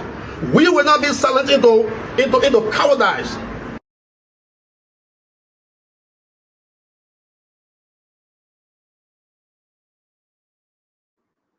My brother called me this morning around this year and said, "Oh, I heard that the God forbid." And I said, "No, this from Stan," and he sent me this clip. It was good that he sent it. Shout out to them, to Front Page Africa. We will be bringing in Mobile Malu. He's ready to come on to speak to us concerning what happened. But what say you, though? What say you? What's going on? What's a new phenomenon here, Russell? I mean, a protest is scheduled for the 17th. Something everybody have their own will, but now they burned his program, his organization, office space. Yeah, I'm waiting to hear from Mobile Malu. protest is not a bad thing. Is that your free expression is allowed in the country, and we should embrace and welcome that. As folks coming out and exercising their free rights to express themselves, so I don't have a problem with that. We need to understand what were the circumstances surrounding the burning of the place. If it was it an arson, was it some electrical problem? What is the problem? I don't want to sit on this platform and speculate as to what may have happened there. I'd like to hear from him. I hope he, he's following up with the fire department, because I did see a fire truck there. So hopefully there will be a fire investigation going on to find out the actual cause, of this. I don't want to read anything into it other than what what the information that you share with me share with us from Front Page Africa, what that is saying. So let's hear from Moba Molu. He's coming on. Let's hear what he has to say. But I don't want to speculate. I would like us to investigate and ask all of the questions and see where this leads. Because we've seen an array of fire and disaster and destruction in the country and all of that. That's a whole host of different problems. Thank you very much. We're going to come there. Let make room for Vendetta. Patrick, VP, what say you? Moba Molu is coming up briefly. He's ready. It's fortunate to hear Stan headquarters was on fire from the video and pictorial evidence with respect to how that building got on fire is unfortunate. I want to say to Mr. Molu and the Stan family that this is regrettable. And we hope that great people will support that movement to bring it back to its, current status. But I'm concerned with the wave of fire, in the country. I think this is something that should claim our attention, not pointing fingers. The last time the NSA director was fired. Briefly, Brother Mandela, we got Moba Molu. I want to give everyone a chance. Let's speak to the mobile issue, and when he leaves, we can further discuss, please, because he's ready. Yeah, but that's the same thing I'm saying. That's the same thing. The last time, President Weah, the other day, Seti brothers, and I think it's becoming an issue of national concern. It is time for security agency in the country to start putting strategies together to see that this thing doesn't come like this. Thank you, Emmanuel. Let's give it 30 seconds. What say you? He's coming on. The pictures, the videos are there. He got it down, and what say you, Emmanuel? Yeah, I'll piggyback on Vendetta. It's a thing of concern. The optics is not that good. The timing is also not that great. But I'm not going to dive in a realm of speculation. I know our government most of the time have been intolerant, but it have not led to them burning down offices and houses in the past. So there's no historical antecedents for this. But we will hear from Mr. Molu, who have done very great since he left the CDC, developing STAN and making it a respectable non-governmental and advocacy organization in Liberia. Yeah. Thank you. T, let's hear you. T Wanukai, what say you?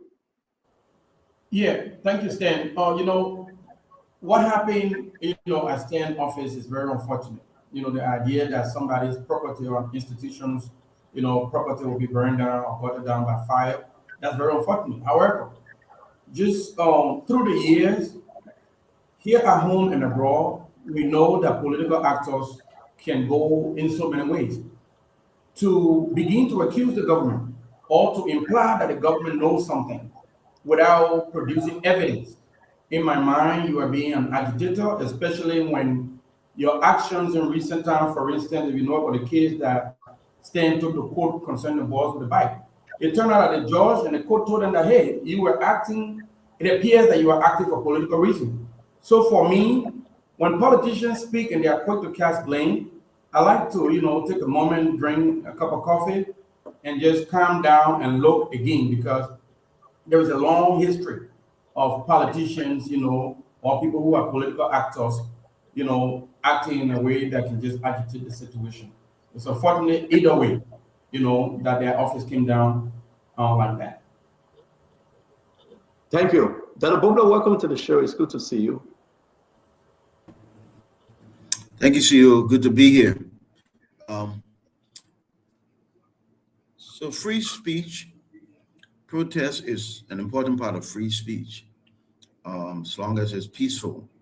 So there's nothing wrong with protesting, and it's a way for citizens to express themselves. And protest is a way for people to see what's on their mind, but protest is also an opportunity for government to listen and hear what's on people's minds. So I think it's good as long as it's peaceful. And so those who are planning to protest, that's their right, and it can be done well. I do regret the fire, though. This kind of devastation of any kind is regrettable, and I wish Mr. Malu and his organization well as they try to recover from that, and the government, I'm sure, is investigating. I do want to say, looking ahead, that we can't continue to just register these regrets. We must mitigate the incidence of these unfortunate situations. It's happening a lot now in our country, fire. So I think it's time now for not only very good widespread fire codes, I think it's also time for inspection, electrical inspection, as part of building processes. Where you're sitting, Stanton, thank you. Place, people have permits, and they get that check before they move forward with electrical things. I think we should do the same thing here. Thank you very much, Dr. Bobla. Ladies and gentlemen, we'll be bringing in Moba Madu, who will be speaking about the incident that occurred today. Let's hear from Lafia Good, and then we'll bring in Chairman Madu. Councillor? So, Stanton, and that's why sometimes I say it's good for us to just wait and allow the expert to conduct the investigation on some of these matters and come up with a report. Maybe from there, we could, if we have some expertise in that kind of a work, we can, give our own opinion as to how the investigation have been conducted. But imagine when no investigation has been conducted, the fire service, who has the statutory responsibility to conduct a technical investigation on the burning of a building or so, has not even done that, and then we'll start to hear people talking about somebody having planning a protest and this one and that one. I think it just casts expression, wrong expression, and so I would just advise that we wait for the fire service to conduct the investigation, come up with a report, and then we can critique the report. Thank you. Thank you. We're going to bring in the chairman of STAN, the former CDC party chairman, the current chairman of STAN, the organization who's scheduled to have one of the biggest major protests on the 17th of December. Actually, what happened last night, this morning, was very concerning, Liberia time. Chairman Malu, welcome to Spoon Talk. Thank you. It's a pleasure, Stanton. Thank you. Yeah, we woke up with a very bad news, and it's plain, it's simple. Your office got burned down. How so? Why? What you think? I don't know. That question should be for state investigators and for those that come on a huge suspicion because of established motive, and that is the government of Liberia under President Boakai. Why? Because there's a motive for the action. And quite frankly, there has been attempts over the last few days to burn down that facility. And so the security guard was at one point in time beaten by men armed with cutlasses wearing masks. And I think the police has that information because they have gone to conduct investigation, even though that wasn't present, and I respond with that. But they have other details. And besides that, I didn't even want to go public because the attempts were made over and over up until 2 days ago when the security guard at the premises was beaten. Then yesterday, or actually this morning at around 2:30 to 3 o'clock, I was alerted by the same security guard that an unknown men wearing masks were at the institution's headquarters, and they were armed with cutlasses, and they pretended to be members of state security apparatuses. So he was afraid, and he was shouting in the community for people to come to his rescue. So when I got the information, as soon as they realized there was going to be some intervention, they fled the scene. So I told the guy, look, this thing is consistent, so let's go to the police headquarters. So I woke up, wore my clothes at about 3 o'clock. We were at Zone 3. Zone 3 is the sub-police depot in Congo Town, less than 30 seconds drive from my house. So went there around 2 o'clock to 3 o'clock, and I told the police I came to file a complaint so that there can be a case filed to have the police intervene and provide security for my premises because it keeps coming on a constant fire attack. And so the commander was very gracious. He woke up and they asked questions, gave all the details. And the final comment I made was that we would like the police to protect the facility because of the regularity of armed people coming there every time with combustible materials. They were armed with gasoline, as I was told by the security guard there, and it was dangerous. So the guy said, okay, well, the officer said, all right, then, we can go to bed. We'll take it from there. So they gave me a case number, the opium case file, and I went home. So at around 5:30 a.m., I got a call from the commander of Zone 3, the police commander there, and he said to me, your headquarters is on fire. I was alerted by community members, and so we called the fire service team. They are currently there and trying to continue fire. So I woke up and went there. When I went, true to his word, the place was on fire, caught by fire. And that was around the third or fourth attempt. This one succeeded. And the police was there, the fire service truck was there. I was so speechless.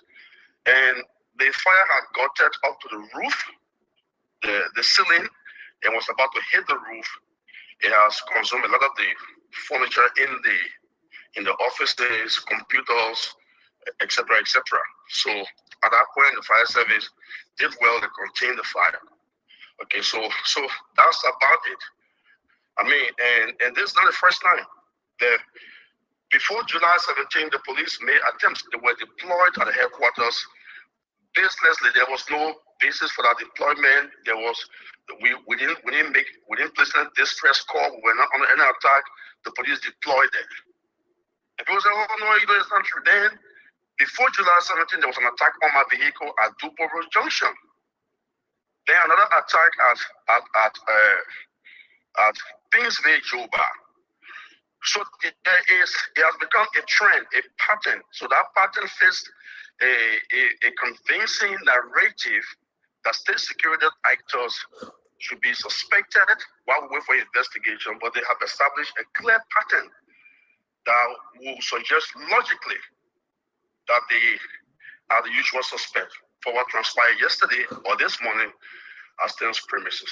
That's about it. You are directly accusing the government. Am I correct? Yes. Without any findings, without any whatsoever, you are directly accusing. I established the pattern, Stanton. No, I want to get there. I heard what you said, but I mean, allow us to get it. One, you said they attempted before to burn down, and you You went, which one of the sub-depot you went to when you were filing your first complaint? Zone 3. That's in Kongota. Do they have a report that how many complaints did you file so far? No, I filed one complaint, and that was this morning. This complaint preceded the attack of this morning. That is, we filed a complaint.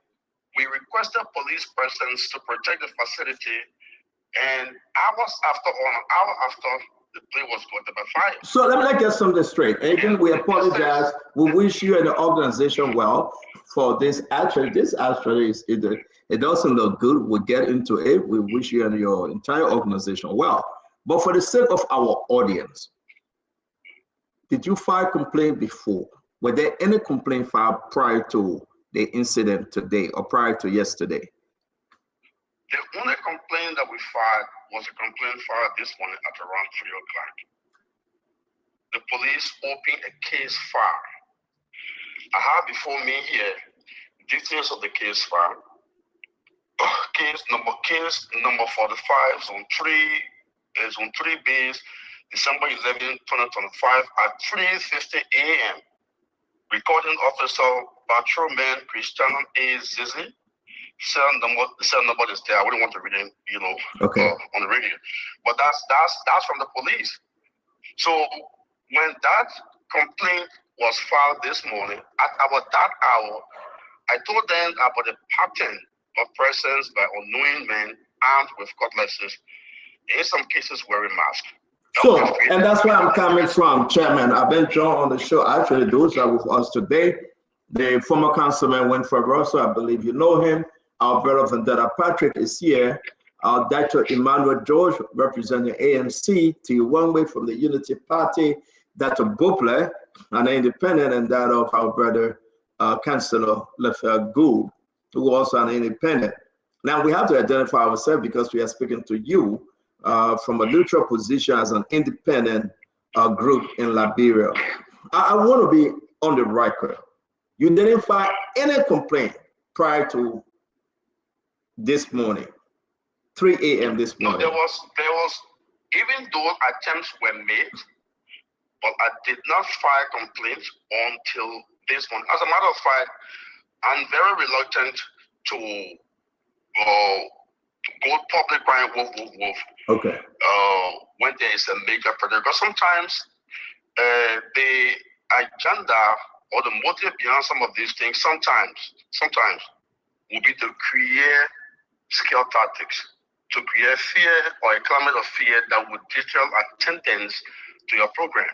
So I wouldn't just go out publicly, as soon as any push to talk about, they want to do this and do that, because sometimes it becomes counterproductive to your cause.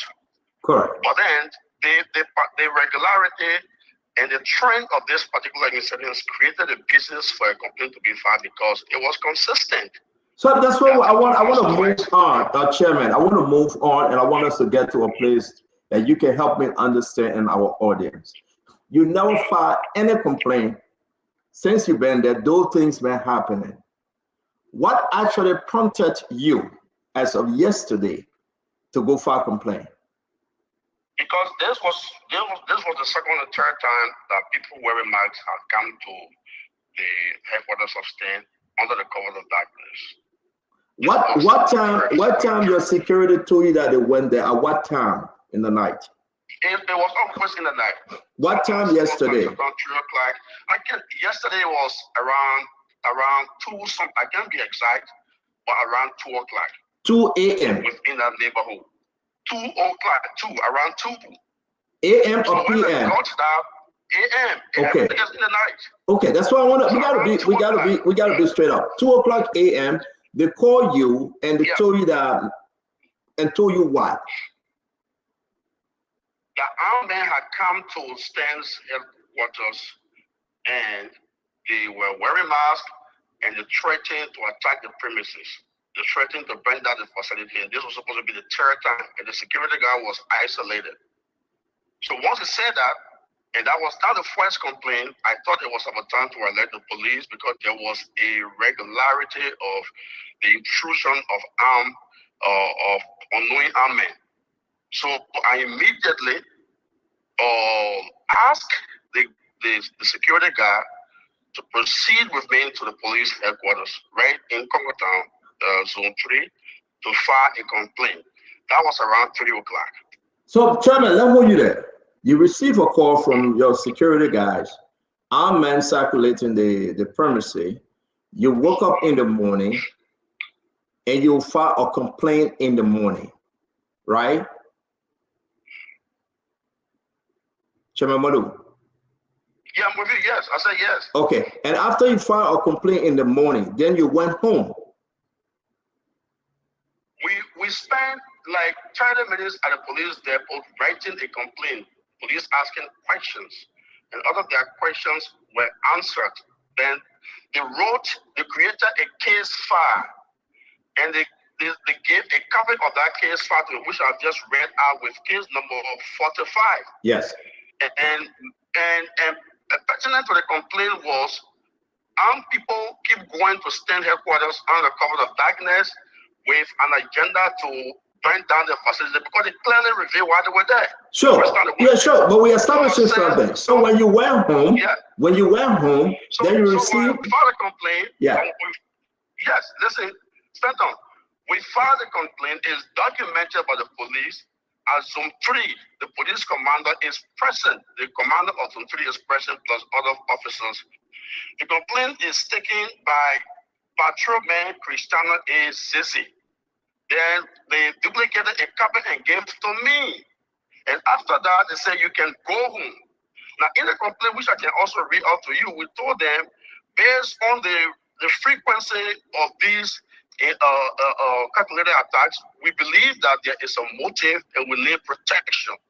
So please, can you protect the facility for us? They said, go home, Chairman, we'll take it from there. So at that point, the security guard went back to his job, to his job. I went home to the house to go sleep. Then at around 5 o'clock, I received a call from the police commander. The call came to me from the police commander of Zone 3. He was calling me from the premises of Stan's headquarters to announce that Stan's headquarters has been it's on fire. But he managed to call fire service because neighbors and the security guard tried to reach out to get him to make intervention, and they called the fire service, and fire service was trying to contain the fire. Thank you. So then I left my house and went there. I think you answered my question. I do appreciate you, Chairman. Thank you very much. Ladies and gentlemen, we do have Chairman Mobile Model of Stan. Let me bring in my brother, the former councilman of Brooklyn Park, Minnesota, Councilor Winfrey Russell. Thank you. Thank you, Stanton. And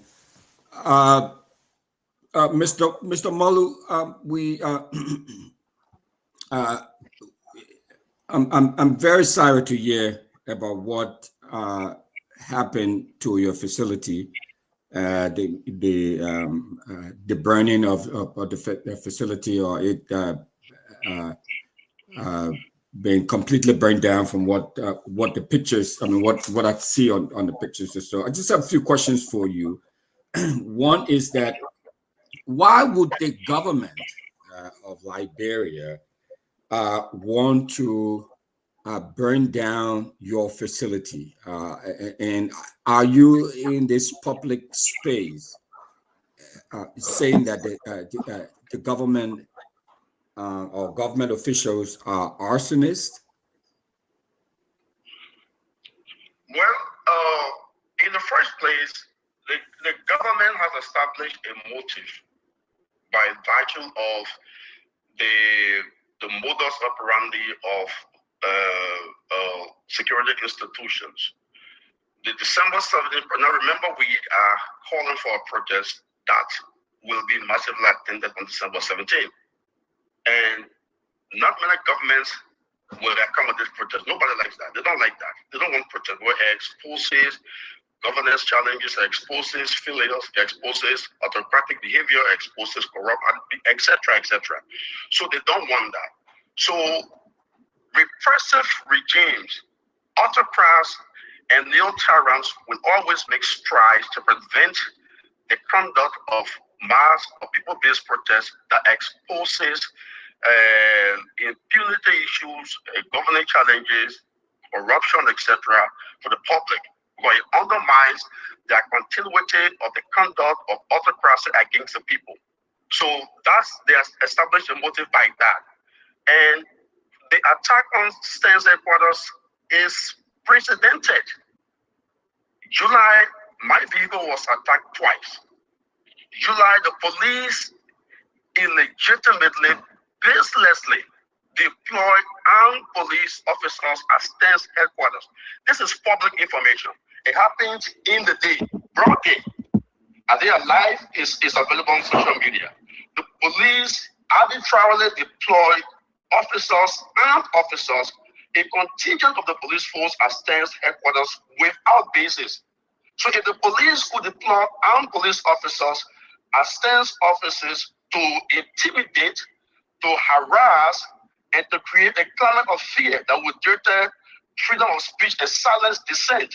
So it shouldn't be difficult to comprehend why would the police, or suspiciously or allegedly, be a part of an orchestrated agenda under the cover of darkness to intimidate, silence dissent, and create hurdle for the success of the December 17th protest. So I think all of these actions are intended to deter, to hinder, and disrupt the smooth conduct of December 17th protest that is set to deliver one of the biggest peaceful and non-violent demonstrations ever in the history of this country, that is designed to hold Mr. Boakai accountable under the caption of enough is enough, lead or leave. So by these actions, the government has established a motive which justifies the assumption that they may be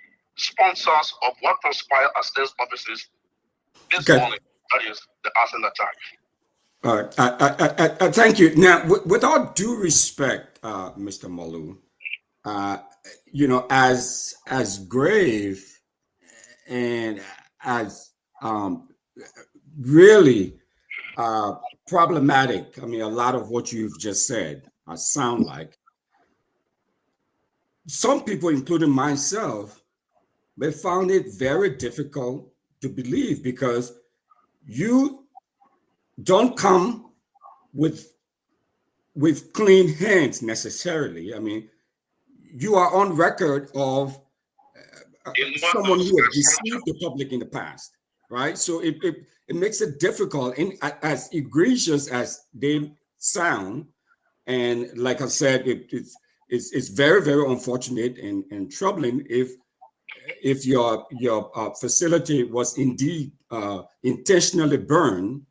Then of course there's a problem, and you have all rights to protest and demonstrate as part of your exercising your free constitutional right. But a lot of these allegations that you're making, a lot of these things you're saying, people might find it difficult to believe, because it's coming from Mulbah Malu, who has in the past deceived the public. Do you understand why some people will find that difficult to believe? I mean, some of the things you're saying? No, but you should be, your ad hominem attack, which distracts from the conversation, is understandable. That's partisan driven. So I'm not going there with you, because those are subjects that are completely baseless and establishes no basis to hold a genuine conversation. It's not a serious argument. So I'm not going to be distracted by your ad hominem attack that is intended to shield the Boakai government from responsibility or from being questioned about what transpired at Stern's headquarters this morning. So that's up to you. You can believe or you don't believe, that's up to you. But remember, I was called by the commander of Zone 3. So you can call that line, whatever you want to call it, and keep defending Mr. Boakai. That is up to you.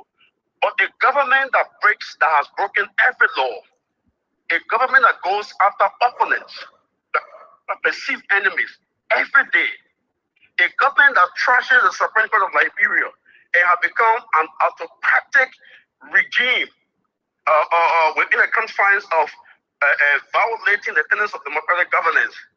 A government that does all these things shouldn't be expected or shouldn't be accused of doing something like that, which is by far minimal compared to undermining rule of law. It's up to you. But I'm not going to go to ask how many attack and dignify people like you who are bent on defending the bad behavior of a government that has become repressive. The facts are there clearly. The police has a report that was filed. The police had a responsibility to have provided security for their premises after the complaint was filed. The police took it less important and took no action whatsoever to protect our premises, and the place was watered by fire. And the police commander called me to inform me of that fire. And you are telling me from the partisan perspective that we shouldn't be taken seriously because we are not speaking out things that will be in support of your agenda. That's up to you. Mr. Malu, for full disclosure. Mr. Rosso, you will come back and let me bring in Vendetta. I just wanted to, by full disclosure, I'm not a member of the party.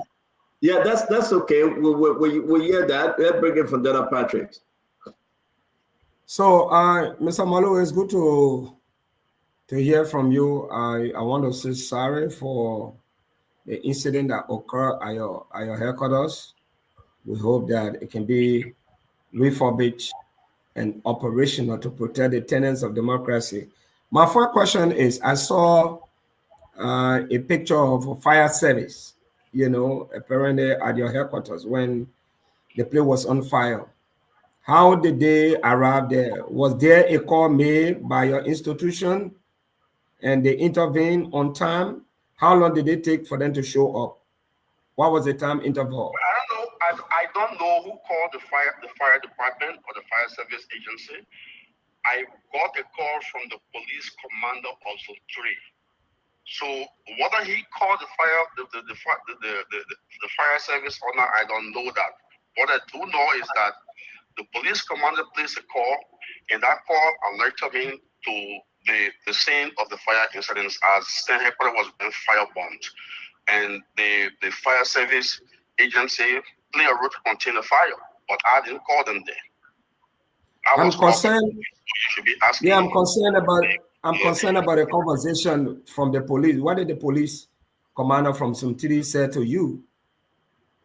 One thing verbatim, when he called, he said, Stan's, your organization headquarters is on fire. So the fire service is on the scene trying to contain the fire. That would seem to me that the sub zonal commander may have been one of those that called fire service, but I can't say that with certainty. But he called me to inform me that Stan's headquarters was gutted by fire. So my other question is that you indicated that on some occasions, men wearing masks show up at your headquarters and try to intimidate the security guard that is dead, posing serious threat to our democracy, but you did not elect the police. Am I correct? That is a testimony of the security guard. At that point, I did not elect the police because I thought it would have. Now, in the first place, the police has made attempts on several occasions to create skilled tactics to create climate of fear that would deter attendance at mass gatherings. Sometimes they do these things to want to prevent people or discourage people from attending protests, peaceful protest actions by creating fear. So you've got to be very, very, very careful what to put out to the public. So there was an assumption that this might be scare tactics. Now I'm not moved by police action to deter or the performance of the functions of Stan's activities. I'm not moved by what police do, but I'm more seized with a desire to see whatever action that is planned come to fruition. That's what I want. That's my objective. That's my goal. So at the same time, when it became a trend, when it became a pattern I thought it was time now to inform the police, and I did just that. So the first time they attempted, second time, the third time, I said, look, you know what? Let's inform the police. This is serious. It's not just, it may not just be scare tactics. They actually want to bring down Stan's facility. So at that point, we went to the police headquarters and registered the case. And a case file was created, and case number was generated, which I just read out to Mr. Witherspoon, which is case number 45. And expecting that at that moment, the police would have deployed officers to protect the facility, which was not the case. But it still got burned down. So I'm reading, since the incident occurred last night, I've been reading Facebook pages. They are also saying that pointing, accusing fingers is not holistic, because the NSA boss home was on fire, a high-profile individual. Your former standard bearer, George Weah house was on fire. Seti Brothers, on a freeway was on fire. Several high-profile individual homes have been set ablaze. How do you project an image that this is uncharacteristic of what stands for? Reference to people trying to accuse you of, scare tactics, so as to win the minds of people to join you in the protest for December 17th. We don't need to do anything extraordinary to attract people to our protest. The protest, the event is planned. It will be massively attended. We have used our different strategies. We've used, we have put in place tactical measures to ensure there's going to be mass turnout. So we don't need to do anything beyond that. We've been involved in this for almost 20 years. You know me, Vandela Patrick. We worked together before. You know our capacity. You know how honest we are when it comes to these kinds of processes. So we don't need to do anything to be involved in gimmick or scam to turn people out. That's government's rule. They are the one that pay people to go to rallies to honor the guests of raising money to build by the headquarters. So they are experts in scamming people. I don't do that. Now, with that said, the people you reference, they don't do the job that I do. We are a pro-democracy institution that is basically seized with the objectives of holding state actors' feet to the fire. And when you are doing that, they don't want to see you actualize your agenda or your objective, because no one wants to be exposed to go after you. So the job we do is not the same job that the NSA director does or Seti Brother does. We are in a different category of civil society activities by exposing and holding government's feet to the fire to ensure that the collective good is preserved, the law is preserved, justice is accentuated, and democratic governance is equally accelerated. To do that, government will target you. Government will go after you. And besides, my last question, please. No, Candela, let's give others a chance. Go ahead, Chairman. In conclusion, there is a precedent to what has happened. They've tried before. They have done it broad daylight. My car has been attacked. Now, the only institution that has established a motive for what is unraveling in the history of STEM is government, not private citizens. We're not attacking private citizens. We are fighting government for their wrongs that they're doing, for going after perceived enemies, for corruption, for bad governance, for lawlessness, for police brutality. And so those who are carrying arms and those who have absolute authority as they have assumed themselves are the ones that are then brought to book. Thank you. You think they would be clapping for us, they were not. Thank you very much. They have established the party and the motive. Chairman, thank you very much. Let me bring it back to George. Emmanuel, let's hear your question. Good evening, Chairman Molu. How are you feeling, sir? I'm doing fine, thank you. Is your building in show? Excuse me? Do you know if that building is in show? Well, I wouldn't know that, in all fairness, because it's a leased property. So I don't know whether it's a show. So I have to ask the owners as to the validity of that question, whether it's a show or not. So I don't know that. Okay. just to draw the timeline, when was the first time you experienced these mass people visiting your premises? I went a few weeks ago, according to the security guard stationed at the property. Do you have a date or just a few weeks ago? I said a few days. Oh, days. In a matter of a week. Okay, 1 week. Okay, thank you. Okay, thank you. That's all right. Thank you. T, let's hear your quick question, T.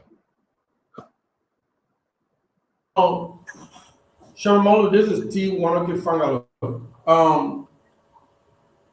Do you trust Liberia's law enforcement agencies?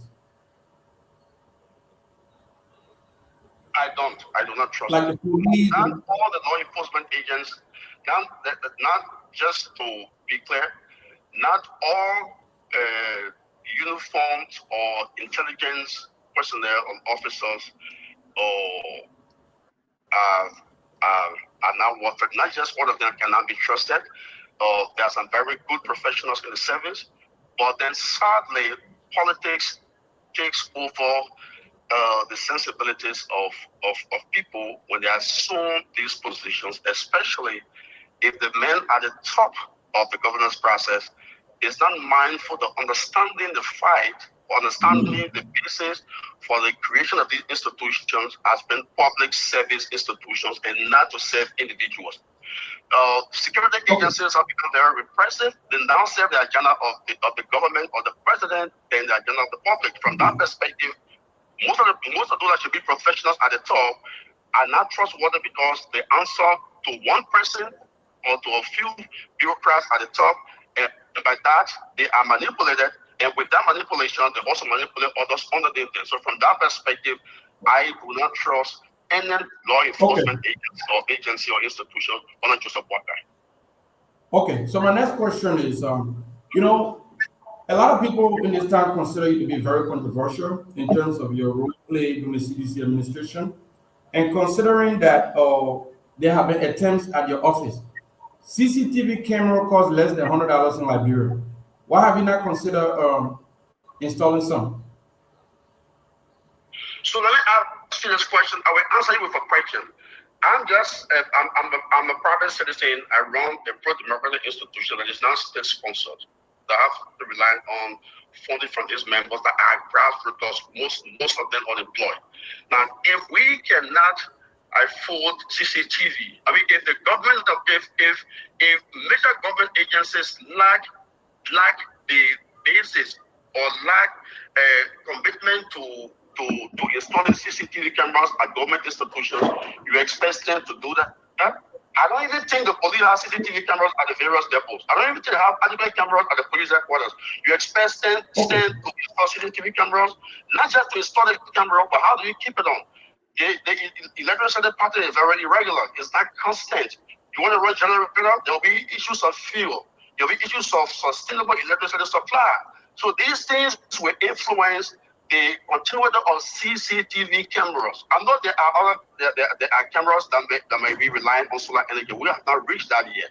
And so we don't have that capacity. And if the government cannot do that for governing institutions that are tax-based, that run on taxpayers' money, why would STEM be able to do that is not funded by government by the government? Your last question, So going forward, by the way, I'm the executive director for the International Foundation for Human Rights Defense.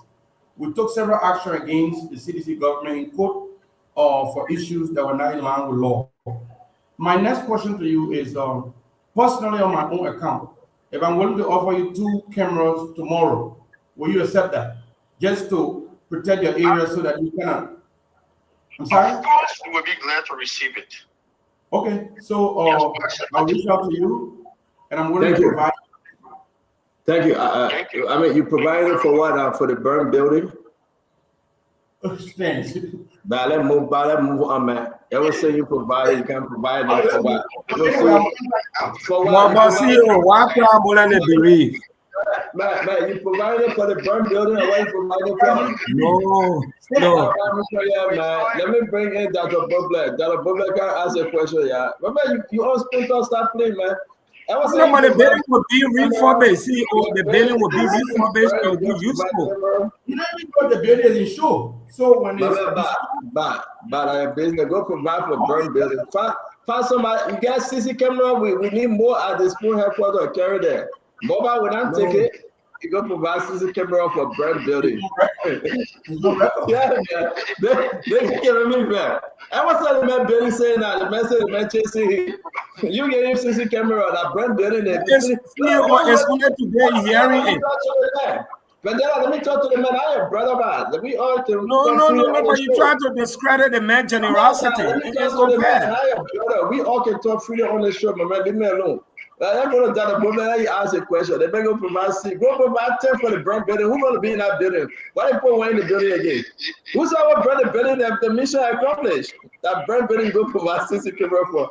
Dalabobla, welcome to the show. First hear you. I love messing with my man T. Dalabobla. Oh Lord. Dalabobla, you muted. We're not hearing you. Yeah. Former John Muller, good evening, and thank you for being here. Good evening, sir. I regret, like I said earlier, I regret the incident at your building.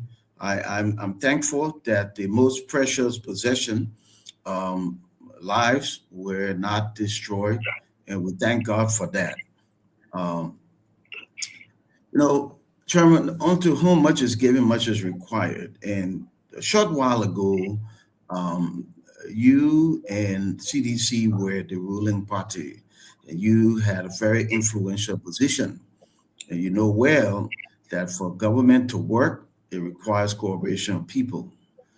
So you have already concluded, Chairman, that it is the government.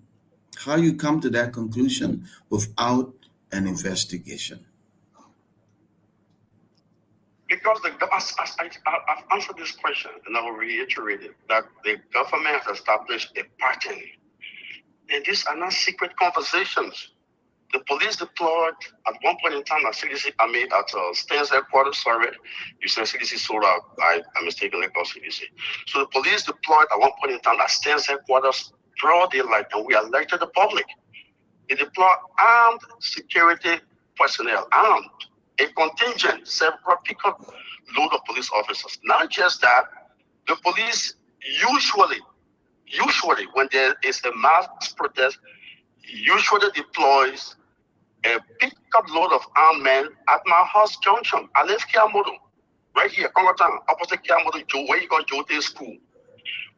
And watch it, except because I'm revealing so they may not. But oftentimes they will deploy police officers there regularly at the junction doing nothing.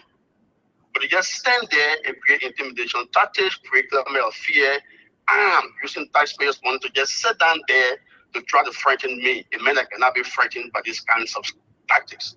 So beyond that, I was attacked at Duboro Junction. I was attacked at Kingsville Joba. So there is a pattern.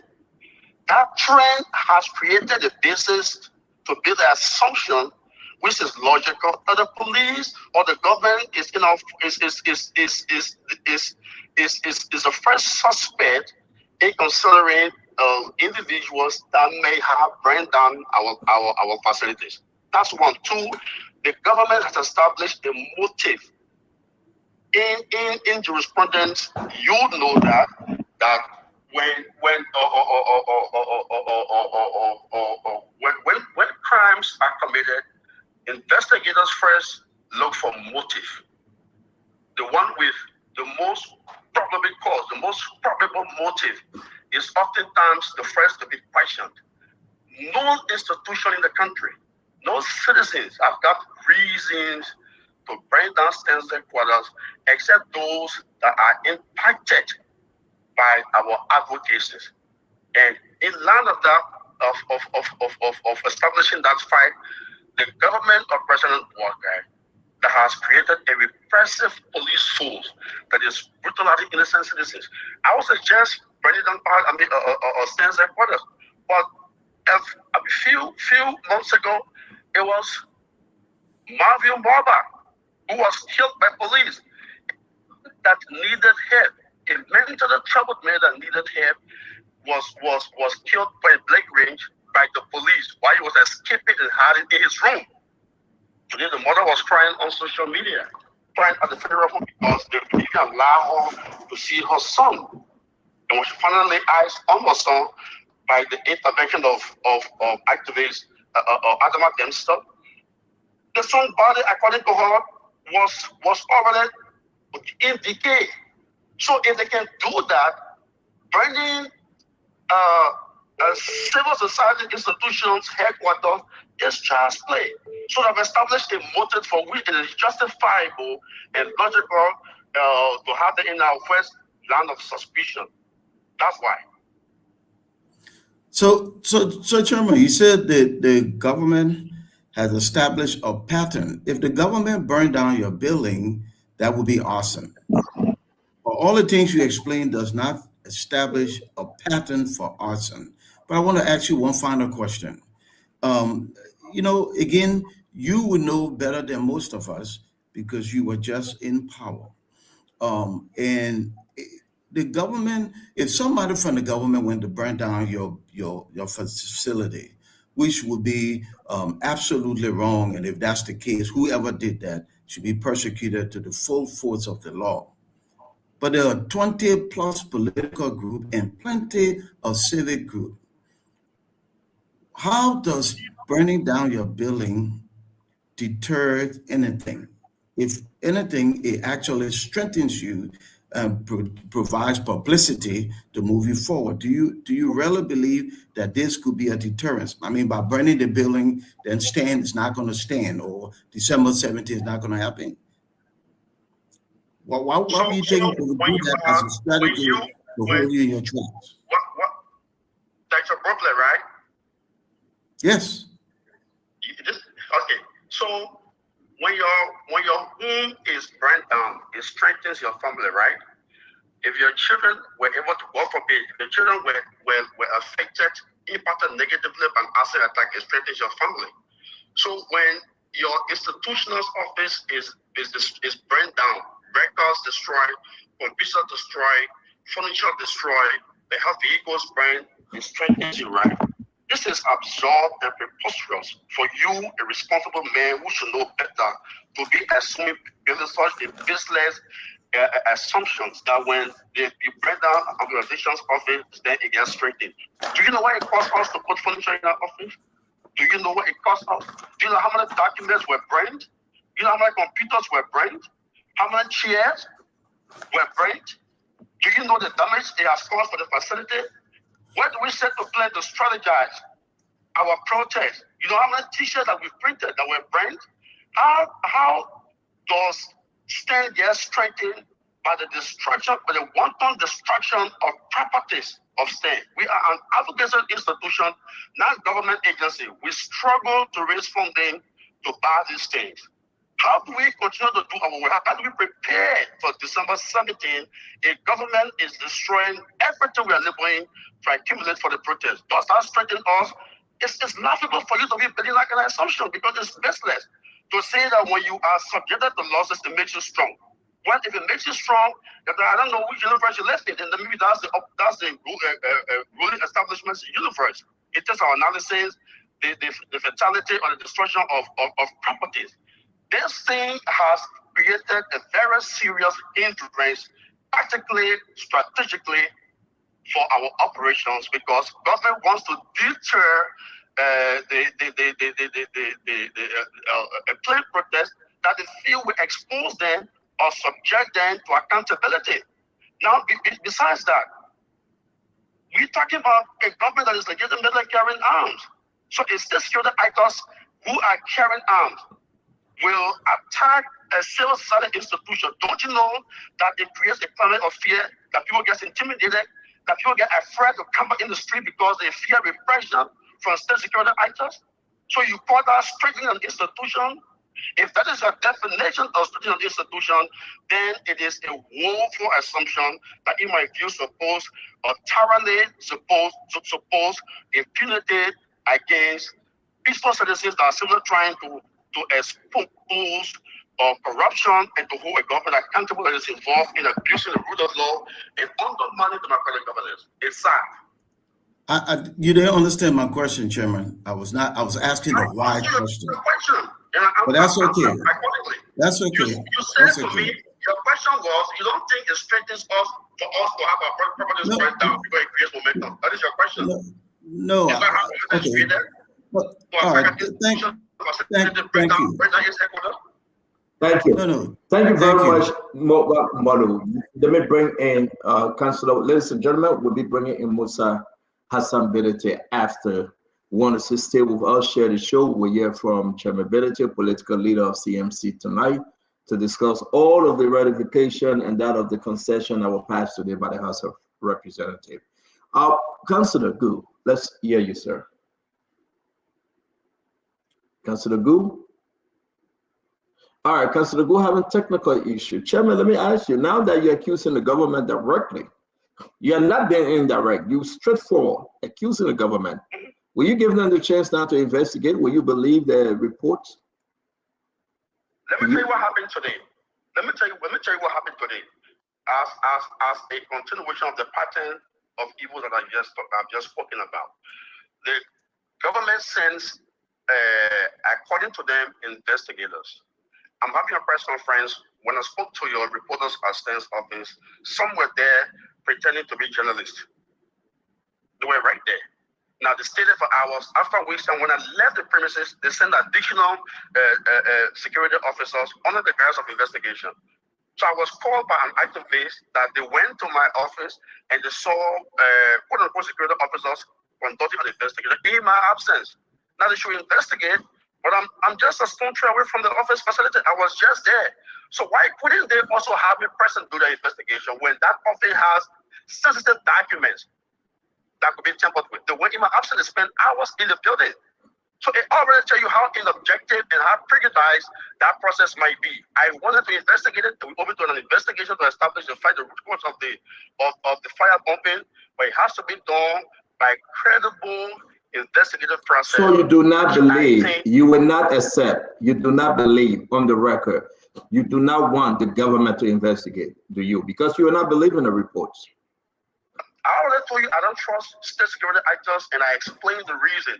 Right. So if there's an independent investigation to establish the root cause or the cause of the fire and bring to book the perpetrators, we respect that. But if it's going to be prejudiced as it has been initiated, then that's a problem from day one.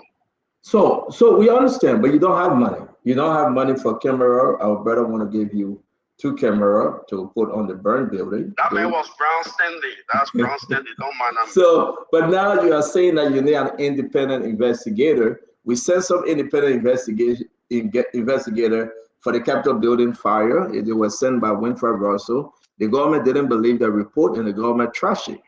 You don't have money, you know, and I just have to include that here. You know, up to now, the guys are in court. The government said they will not even look at that report, so it's useless to say independent investigator. But I want to say to you, man, thank you always for joining us. We appreciate you. Sorry that Councilor Gu couldn't ask his question because Councilor Gu couldn't ask his question because he have an internet connection.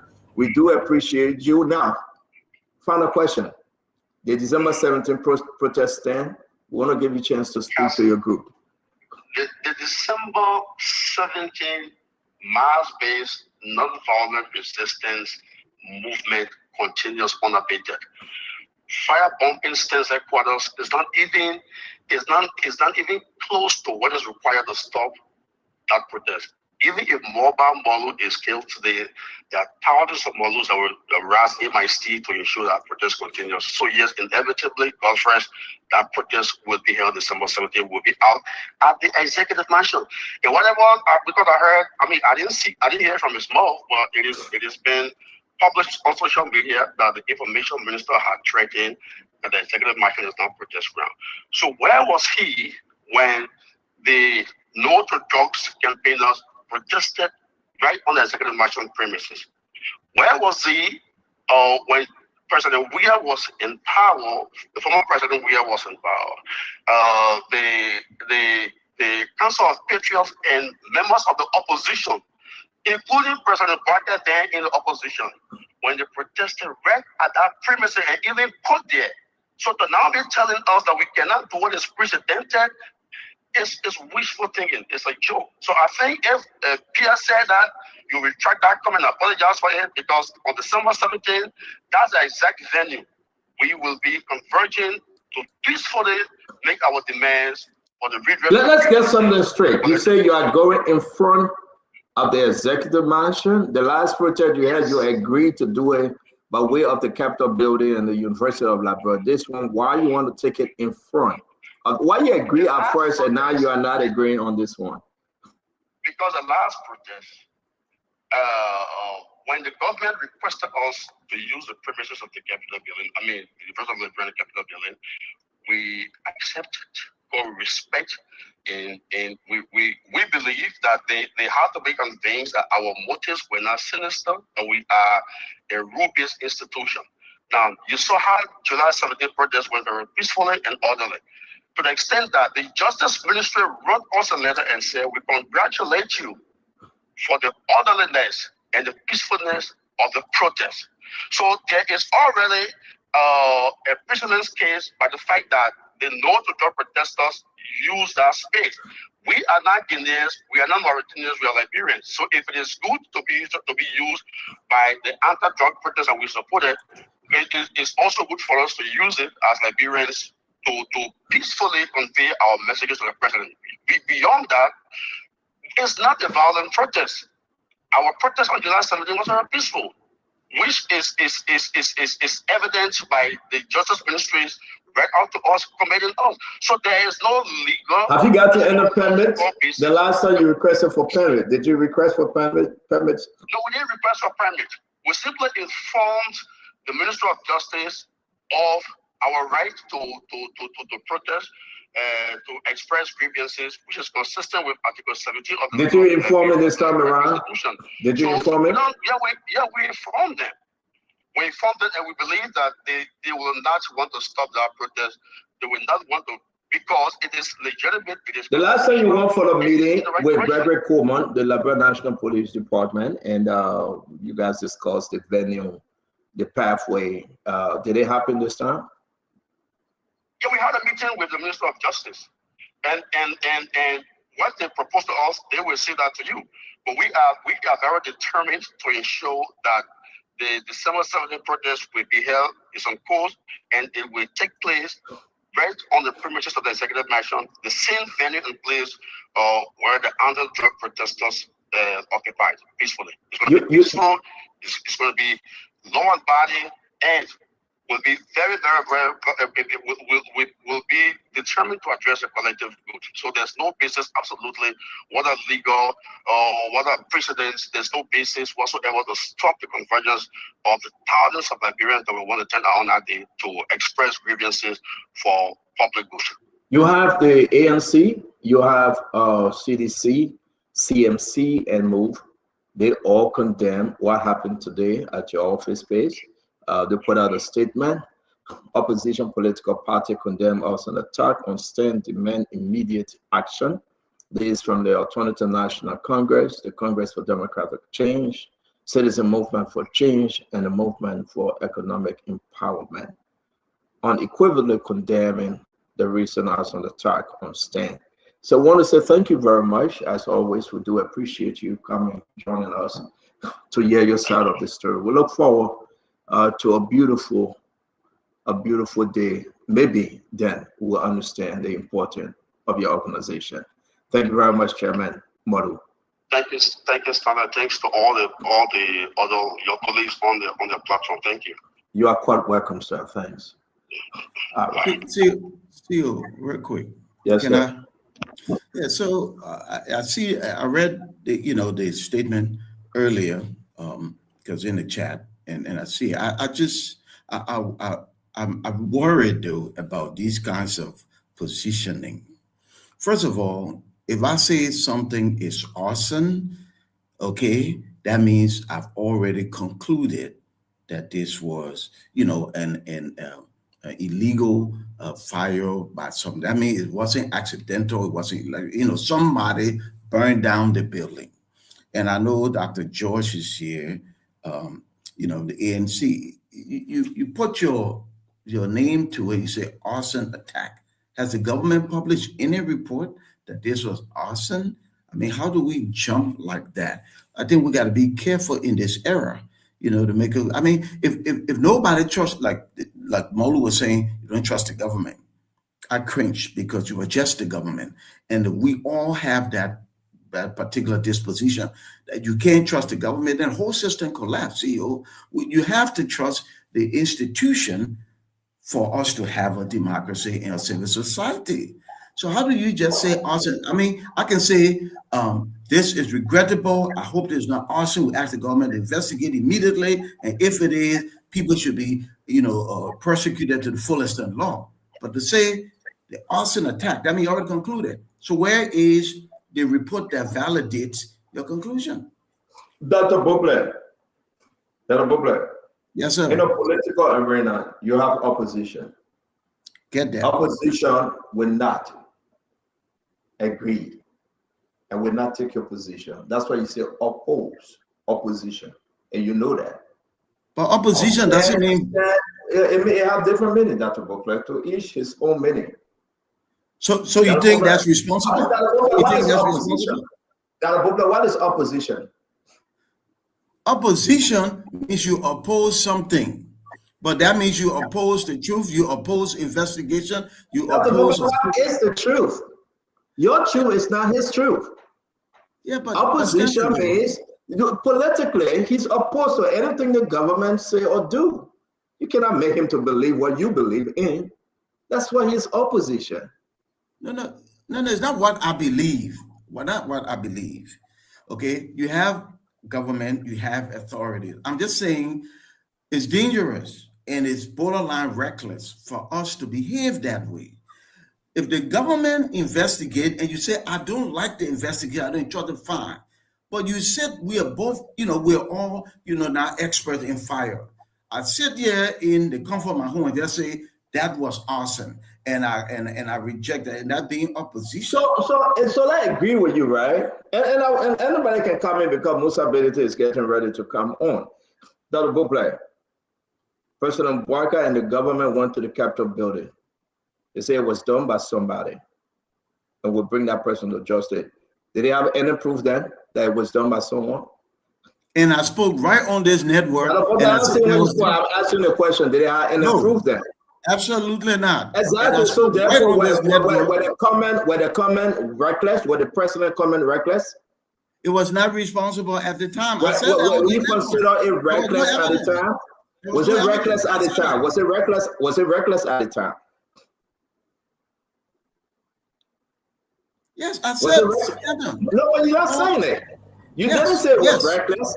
You didn't say it was reckless. Listen, on this network, I said the first one that said this is awesome. I said, where's the proof? No, but you asked for the proof, but you didn't say it was reckless. Today you are saying one mobile model is saying it's reckless. Let me be frank. We should always say this: you will never have imposition for the rest of your life. There will always be opposition. Opposition will disagree with everything you try and you seem to say is correct. He says he's opposition. Opposition is a political stance. No, what is opposition? There's something you carry the data title for. There's a reason why you spend all these years in school to carry the data title. Let's just define opposition, and then we can break it down. What is opposition? In the political spheres, okay? In the political spheres, opposition means a politically different philosophy to governance. That's really what it is. Different philosophy is what? Okay, if Dr. Buble, don't just say it. You're making it sweet. You're making it fun. And I see my brother Emmanuel Josh laughing. You cannot put a spin to it. Opposition is an opposition. You go up, you come down. Whether you're building skyscraper, they see it costs $10. They know that it's going to be 100 apartment, very, very tall. They will tell you, say you lie because they are opposition. You cannot change it. And there's no way you can define a political opposition. A person that will be unstable and want to be two places at the same time, they are not opposition. And you know that. Stanton. Well, I bring in Manuel, George, and Winfred Russell because Musa Ability is coming in to speak to us on this issue. Listen, I believe in the government. I will hold them responsible, Dr. Bople, if they are falling short. If they're doing something better, I will celebrate them. That's what I do on the show. But I will not beat on people because of their own opinion and their belief as opposition to this government. When they were there before, we beat on them because we were opposition to them. And if they're doing the same thing today, we accept it and we say the truth to the Liberian people, but not to condemn what they are saying in a way that they are reckless. They don't know what it means. Opposition is opposition, plain blank period. You cannot have to say opposition and imposition at the same time. Emmanuel George, our brother Winfred Russell, Vendetta Patrick, T. Wanokai, and then we move on to bring in the chairman, the political leader of CMC, Musa Hassan Beliti. I think Dr. Bople raised is sitting point about drawing conclusion before investigation. But as we walk this arena, we learn from the best. The oldest serving member of our government for the 2 years of experience after the Capitol building fire, he said it was caused by he told us the cause that were arson before investigation started. But arson, the thing is that when we argue that something is an arson, it's because you believe that it was not accidentally. So when the fire, if you don't believe that this fire was not accidentally started, it's arson. And I think in our mind is that with the pattern that Chairman Molu spoke to on the show this evening, until an investigation can be conducted, we don't believe that it was accidental. We believe that it may have been started by someone. We don't know who the someone is, but it's just a belief that it may have been started by someone. So, and it's not accidental. But until an investigation can be done and can conclude to all beyond all reasonable doubt that it was accidental, yeah, we will speak to that point at that time. But right now, in our mind, we believe that our accident was not accidental. And we are also learning. Let me bring in one for saying that political leaderability is in the back. I do agree with you. To me, it was accidental till we get a full report. But it may say he will not believe the report because he does not believe the government. So let's just forget that one. Russell, 30-second quick. I got to bring in. Thank you, Stanton. No, again, not to belabor the point. I think it's pretty clear. We can't not just come here. We are responsible individuals on a responsible network and passing on credible, well investigated information and reports and stuff like that. We can't. You cannot just because you're opposition. Even as opposition, we see the Democrats here, the Republicans here. I mean, if it is like Rand Paul does, I mean, if it is clearly done, and you have evidence to back it up, you can come up and say, you can say, right, this was arson, this was murder, this was, whatever. But you cannot just come willy-nilly just because you're opposition and say, because this was done and the Republicans did this, so it must be this. The Democrat, I mean, you can't do that. So it's unfortunate. We see a lot of these things happening, and there's no excuse because it was done then that we should do it now. So, but it's just my thing, Stanton. Thank God it's your thing, because I understand anything you say. I didn't understand it. Good. Yeah. Let's call this thing as it is. Opposition are opposition. In a political arena, he's opposed to anything you do. The day he agrees with you, he's no longer opposition. And it's our job now. If that's the case, then it shows a tremendous amount of political immaturity in our country. If opposition means I call black white, I call blue yellow. Let me ask you a question.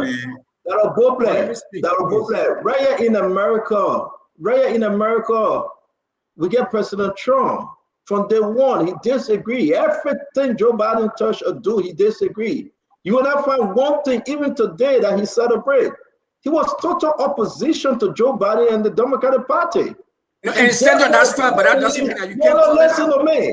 Listen to me. And that's why the people believe in him, because he's too tall and strong and disagree. He wasn't like Winfrey Russell that tried to take it like on both sides. Listen, let me say this. You got to speak on what you believe. Mobile Madu, former chairman CDC, Mobile Madu, a blood diehard sedition at the time he resigned. He remains in opposition. He will not give the government any one pass because he remains in opposition. Get used to it. And that's fine, Senator. So, Senator, just for 30 seconds. We got political leader on. I want to bring in Vandana Patrick real quick. Senator, that's fine. You know, I mean, Trump doesn't agree with, and you're right. I mean, agree with or celebrate or amplify anything in a positive way that Obama did, Joe Biden, or anything, right? But that's because he remained very, very strong with his argument. And that's why almost 80 million people believe in him, because he remains strong with that argument. He's not wishy-washy. No, it's not about being wishy-washy. So where we sit as panelists, as pundits, is to call, you know, I mean, we are sort of like the umpire. So we are saying that, so we can call him out. I'm not saying that he can have all of his views and doubts and all of that, but where I'm sitting, okay, and where CNN is sitting, where ABC is sitting, I mean, they call it out. I mean, they're umpiring. And it's fine. Let's bring him. I'm going to 30 seconds to you, and then Patrick will get the chairman here already. So, CEO, those who would view that as an opposition political institution, a pundit, is to criticize and not to be balanced in terms of recognizing the good from the bad. I think that's being very oblivious of historical antecedent in other developed countries. The very United States you talk about, the Republican Party, many of them stood with the Democrats when it was in the interest of the people. So personal opinion on the part of the presidency does not take away the value from the Republican. You see, many of them have uttered a statement. Thank you very much. And today, no, we got to bring in the chairman. I said thank you, Vandana. I beg you, my man. Whenever I say thank you, say no. We get a guest on the show now. Let's recognize him. Sorry that Russell ate your time. But let me say this to you, and it's good to have the CMC political leader. Everybody that went against Donald Trump, they were never brought back. You either for him or you're against him. And he remains strong to that principle today. You may not like it, but he's one of the greatest, strongest presidents that America will ever experience. And that's why they brought him back. And let me say this, on this record, you're opposition. If you're an independent talk show host, you can take opposition. Some of you guys get political party under your sleeve, you're hiding to identify yourself. You're talking one day. You get political party under your sleeve. You say, you don't be afraid. But you got somebody to support. Yeah, but but you say I have some, they say I got somebody I support. So what are you talking about? Yeah, you have a political party, you support that individual. So why you having to? The right honorable man, stop interrupting the show, sir. Let me bring in the political leader of the let's take our political party again. Lord have mercy. I'm just kidding. CMC. I want to say thank you very much. I want to say thank you very much. The chairman himself, Musa Hassan-Benete, it's good to see you. Welcome to the show, sir. Thank you. Good evening to you guys. Yeah, Chairman Benete, it looked like you guys were on the road today. Yeah. PO, I know that 17G or 23G, what kind of G on the regime speaker today? It was funny, it was crazy. You passed everything, and then I heard that after you passed everything, you're looking around. Is there anything left to pass? And the chief player said, no, nothing left to pass. Because you passed everything. You passed Oranto. You passed Total. the national port decentralization went through. You were just passing the HPX. You passed, and at the end of the day, the regime speaker, Richard Kuhn, he was asking, looking around, looking for Thomas Falah. Is there anything, sir, you want us to pass because we're getting $150,000 and we want our money before Christmas? Then I talked with him myself. Were you guys mad today?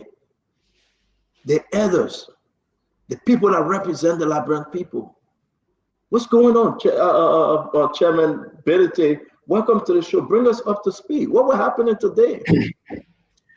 Well, I mean, our democracy requires that as a representative of the people, the budget belongs to us, and we should review it and exercise our right to vote for or against it.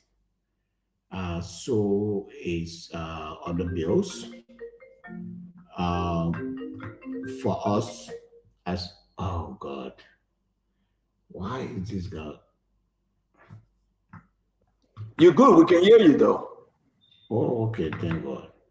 So but for us, it's honestly an opportunity, as I've always said, to do right by the Liberian people. So we thought that the right thing to do today was to vote for Liberia. We review the bill. We review everything with them one by one. The bill with Oronto, we've written about that. It's not a good bill. We know what the mayor is going to do with the stuff. He has a history of what he does with it. My belief is that Liberians, both in and outside of Liberia, could have been given the chance to buy that stuff for $10 million. Both around the world, we could have put in a consortium of Liberians together to buy that and then flip it, because you know exactly what the man is going to do with it. He has no exploration history. He doesn't do that. He does not have the capacity to do that. He's buying it for one reason and one reason only. And that reason is to go and sell it. So for me, it was just easy, very easy to say no. Give Liberian a chance. This is public procurement. Put it out there. We could find a group of Liberians, encourage them to go to the bank and raise money. And I actually did some research on it. I spoke to a few of the local banks and asked if the government were to give this to a consortium of Liberia, will you be able to support it? They said, of course. It is what it is everywhere in the world. And that didn't happen. And I was just not prepared in my right conscience to vote for that bill, knowing that Liberia has a chance of putting 150 million to 200 million in the pockets of Liberians, something that they are entitled to. Whether it is you guys in the United States or other parts of the world, but Liberia being your country, you are entitled to the business opportunity that comes from the country. Now, the Total deal, Total has everything. They have the capacity, they have the history. I didn't vote for it because my colleagues put it together, saying that if I were to vote for that bill, I'll be voting for both Total and Oronto. So I chose not to do the wrong. So I voted against that. The Ebanho deal, it's a good deal. I mean, it's not anything that takes away our natural resources. It actually gives us access to other business opportunities. We have other mines inside Liberia who will now be accessible because of the fact that the railway is going to be free up now to be used for commercial purposes. Liberia already has a plan for an inland port right there in Nimba County. And this deal is going to make that operational. So we lose nothing. We're not losing our natural resources. It brings opportunity. It gives us access to markets that we otherwise would not have access to, like Mali and other places. They can now use our inland port. So I voted for that. My view on the NPA bill, it was not distributed, so I didn't vote for it. I mean, I didn't see it. I in fact interrupted the reading and said, can you allow us to see this bill? And the speaker said, oh, the bill is in your office. So I left, I went to my office. It was not there. So I didn't vote for it. Decentralizing the port, I believe that just the talk of it makes sense. If I had gone through it to see the nitty-gritty of it, the idea was good. So I didn't vote because can I afford to vote for something that I've not read about, I don't know about, I don't know the detail. The budget, I mean, we've made our position clear on the budget. For us, I don't see anything in the budget that a Liberian would say today that because of this budget, my life will move from this point to this point. I didn't see that. I just saw government increase the national budget by almost 45%, and that there's no such corresponding increase in the condition of living, infrastructure development, and all of that. And most painfully, there was this 200 million that is going to vanish from January to December completely. But you could have that 200 million turn around the economy of this country if you invested that into agriculture. And as an investment, it's going to stay for a long time to come.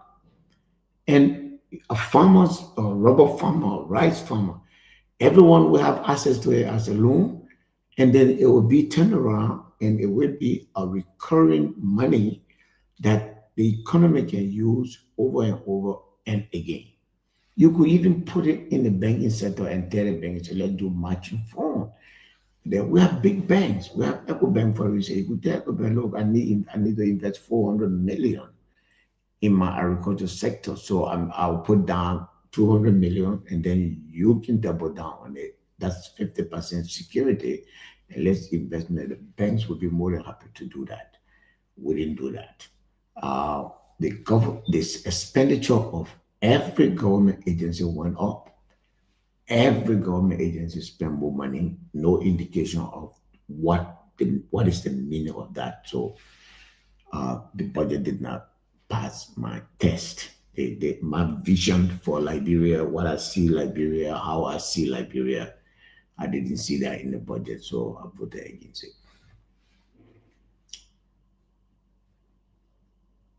Very much. Representability, it's good to have you on Spoon Talk again. Thank you. A lot of stuff is running through my mind. When I watching you guys, it was so disturbing. We took a break off to just refocus and regroup. Let's talk about the decentralization of the port. You didn't vote for it, like you said, but again, this bill was originated from the Senate. Am I correct? Correct. But it been with you guys though, for you to say you didn't see it, you didn't go through it. Were they keeping it? It's a Senate bill. It came and they did the usual thing they do and just send it to the Senate. The president sent it back, and then the president sent it back to veto line 8. He vetoed line 8 and he sent it back for some changes. Yes, and I did all I could to have access to that document. It was not given to me. Wow. And for whatever reason, they were hiding it. I still don't understand why they were hiding it. Well, I just could not in my right conscience for it. Stanton, I believe that the But the person that championed this bill from your from the House, Austin Taylor, he appeared on Spoon, he spoke about it, and then it's surprising to hear you that you didn't see it. Even today in the Senate chat room, DeLong posted in the Senate chat room, your friend and brother Senator DeLong, he said after it was passed, he was happy. And this is what he sent to his fellow senators. In their chat room, he said House endorses port tournament bill. House of Representatives has approved the establishment of the Liberia Sea and Inland Port Regulatory Authority, aligning with the Senate earlier decision. Now, this is unique. So it seemed to be that the Senate didn't change anything much, though the president asked them to. But let's just proceed, right? The move grant autonomous status to the ports of Greenville, Buchanan, and Harper. The bill passes with 38 votes, while Representative Alex Sonnyboy Noah and Thomas Boswa opposed it. CMC, he pointed to you, political leader, and Nima County Electoral District 7 lawmaker Musa Hassan Bedi to abstain. You say you voted no, they don't say you abstain. What is what? Which is which? That's the reason why I'm flagging this.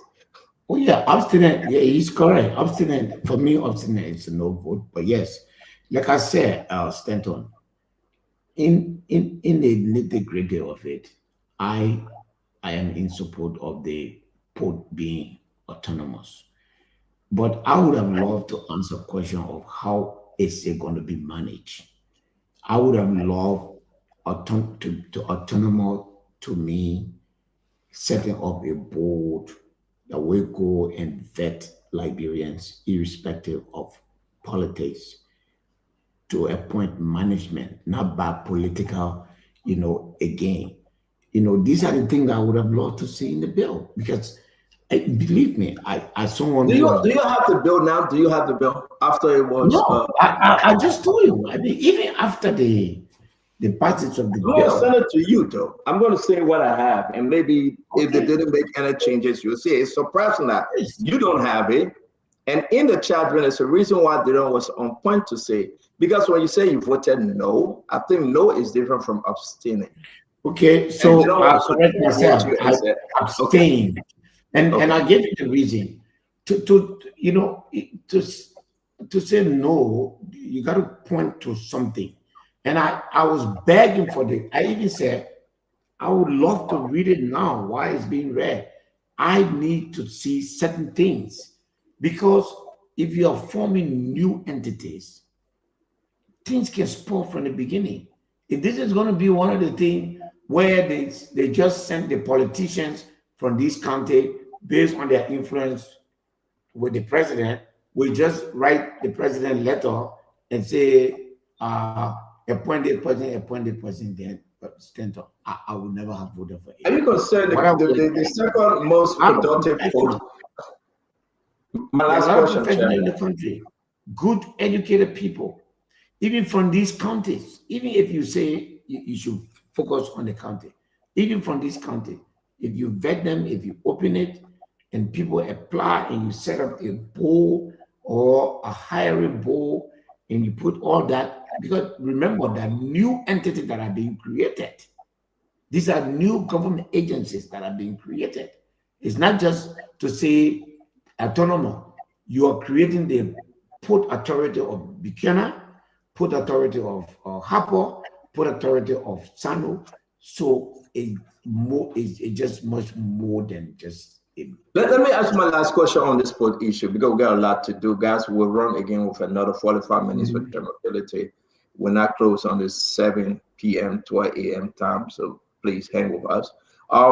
Chairman, what are you concerned? The second most productive port in our country is the Port of Buchanan. That will be taken away from Sekou Doucouré. They will be talking about their own money, their own revenue, managing everything thereafter. Do you have any concern? Don't talk to me about Greenville and Harper. Let's stick with Buchanan. What are the hidden concerns here? No, it's not for Sekou Doucouré. People are blaming Youngblade. are you concerned that Yombly want to be in control? Gbesonga family want to be in control. Is that your concern? They were blaming Yombly. They were pushing that Yombly won this thing. And you know, and we can put the politics in it, but are you concerned as a representative? Yombly is the pro tem. She is the senator of Rambasa County. So is Gbesonga. I believe they have every right to wish that an entity established in their country is in the right place, but it is stay in Liberia. I would like to see, I don't want a situation where Yombly will make a decision as to who goes there. She has played her part. That is, she pushed it, she pushed for the autonomy, she has succeeded, then let the rest go. Like, you know, the National Port Authority, the act established in the National Port is one of the best. The Liberian president does not appoint the matter. Only this rescue mission has violated all laws. You see the president appointing the managing director. It started with the CDC as well. The president appointed the manager. It's not supposed to be like that. I have been a chairman of the board of NPA. I have appointed the managing director twice. I've dismissed the managing director and appointed the manager as the board, because that is what is in the act creating that entity. It says that the board appoints. I remember Asper Pugh was appointed by the president as head of the seafood. When he came, I said, no, go back to the mansion. When the president sent for me, I said, Madam President, you put me here. If you want me to put Asper Pugh, call me and tell me. But Asper Pugh cannot come over there thinking that he gets his authority from you. So she agreed with me, withdrew the letter, and we appointed Asper Pugh.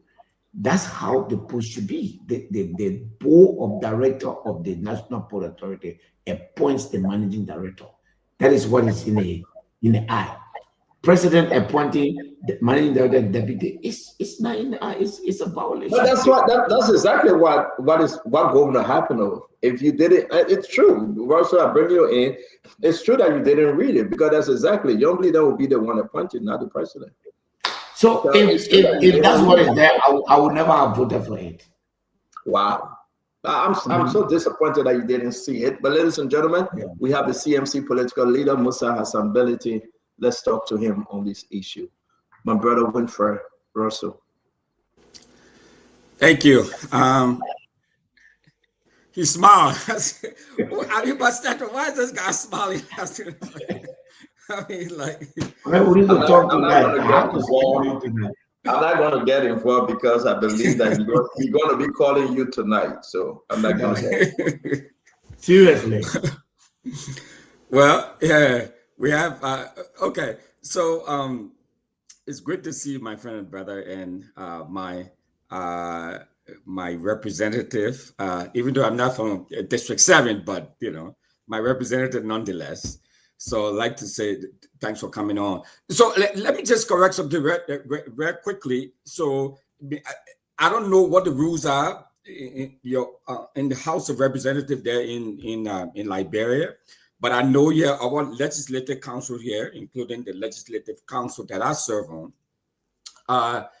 an abstention is not a no vote. So it is not a no vote. It simply means that you're not taking a position. Either way, it means that you it's kind of like what Stanton always accusing us of doing. You either take a position for or against. I defend. I just want to make that clear, but at least for us, that is exactly what I did. Okay, and again, I'm not sure if that's the case with the House of Rep there in Liberia and the Congress there. But when you take a no vote, you have to explain why you're voting no. I mean, do you guys do that? Yes. Okay. Well, So no. You know, on the floor. Yeah. If it is a financial bill, you are given a chance to explain. I was given a chance today to explain why I'm voting against the budget. I spoke for, I think, three or 5 minutes. the rest, you make your position known through your vote. So if it is no yea, nay, but these bills, you have to put your hand up so that you are counted, and then you vote. Okay. And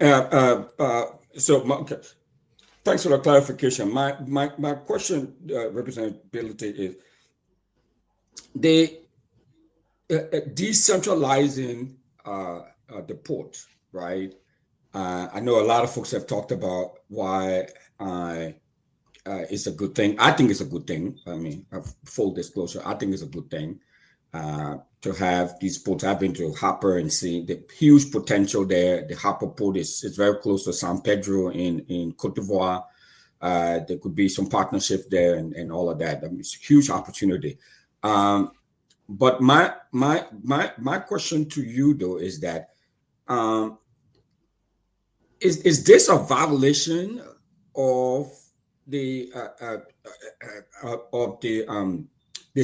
spirit of the Constitution? I mean, this whole decentralization that we're trying to do, because we have a unitary system, okay? And so if you decentralize, I mean, even with the decentralization bill that they have, I mean, I support municipalities electing their mayors and all of that. But would that be in violation though of the spirit of the Constitution as a unitary state? If we get into where we have independent ports and independent, it's almost like a federal type system. How is that different? No, I mean, the port is a creature of the legislature. It can do whatever it wants to do with it. Okay. What they have done is that they say we have 4 ports, we're going to create 4 port management, port authorities. That's all. They have the authority to do that. And that's what they did. The problem I have, Russell, is that I don't think they're prepared. There's no transition. Okay. Could you have, I would have loved to see in the art that we can have some expert, and there are a lot of good Liberians around the world, especially that have management skills that you can set up to say, let's do a 1-year transition where the National Port Authority, because I believe that it's a lot of things that are going on here. I want people to understand. If the bill is signed by the president, the current, the president may have to reappoint, because that is more or less the dissolution of the National Port Authority. Again. No, let's get something right. You are talking about that. I beg you, Russell. Do you have this stuff? Can you send it to me? Yeah, and then let me start saying to you, it's just coming that screenshot. So I hope you'll see it. Now let's just get something very quick. Dylan sending it to you the way he wants to send it to you. No, it's not Dylan though. Don't do that. That's Dylan. Dylan is not. They don't send me stuff. It's not Dylan. He does. I don't think you would like for Dylan to say that about you, that you send me stuff. As Dylan, I'm telling that I say so. But anyway, let me leave you and Dylan alone. Now you're Liberty Party thing. Now you're Liberty Party thing. But let me ask you a question, right? Do you think Sekou was targeted? I'm not talking for Sekou. Because we still beat on him because he's not giving the Liberian people the report on the revenue generated by the port. A lot of money, and Sekou didn't contribute. That's a whole different story. I think he did it intentionally, and that is bad. But do you think this Sekou Dukley from the port, he was targeted? Yes, definitely. You think he was targeted? Yeah, I don't know the reason, but he appears to have been targeted. Okay. Because it appears that way. Yeah, look, for me, Stanton, if again, autonomy is not a bad thing. People, the people of Grand Bassa have a port. Technically, it's even bigger than the port of Monrovia in terms of depth. Maybe they wanted to have more control. They wanted to have more people to manage. They can spend it, and they can do better. And maybe they was not getting the kind of cooperation they wanted to get from the central management and stuff like that. But clearly, the bill targeted the current management of NPA headed by the managing director. But what I'm telling you, there are infrastructural issues. There are going to be management issues. Now, what I'm hearing is that they are doing all of this so that they can privatize the port. They already have a private company that they will turn the port over to run. Again, I don't know what is in the bill, because you could be passing a bill, giving the president the authority in the same bill to establish these entities and in turn give it to private operators to operate. We got a couple of things here that I think the guys need to know, but I beg you, we got to bring in Emmanuel. I think the guys need to know. We're talking about Jonathan Capel, that will be the port manager now for Grand Bassa Port, the former Senator General. Had that been established already? I mean, what you mean, had that been established? No, I'm if the asking. president signed this, if this is signed, because the president will sign. I mean that he's going to be, he would be the director of the port. Okay. So you are on spoon. Stop asking whether you have been established, brother. Please. We are giving you information. Jonathan Capel was appointed. He will be. He will be. He was appointed by Yombly, right? A Yombly brother. So they will keep him there. Western guy family agree with him. Former senator of Grand Bassa. He will be there, right? My question to you then, Sekou will not be the general manager for NPA anymore. We do have a managing director. Talk to us about that two position. Now, what becomes again, without prejudice to the document, that's how it seems to me that Sekou was targeted and that his authority at the NPA was also targeted. And if this bill passes through, the National Port Authority will be hereby dissolved. And unless you ask Delon to read and clarify it through you tonight. But if you are taking you said National Port Authority, you cannot keep that name and create another authority anyway, because it is the national authority. So in order to create authority somewhere, you have to take away that power that it has right now, which makes it to exercise jurisdiction over all the ports in Liberia. So the National Port Authority nomenclature will have to go. It has to be the Free Port of Monrovia. That will be it. Free Port of Monrovia. It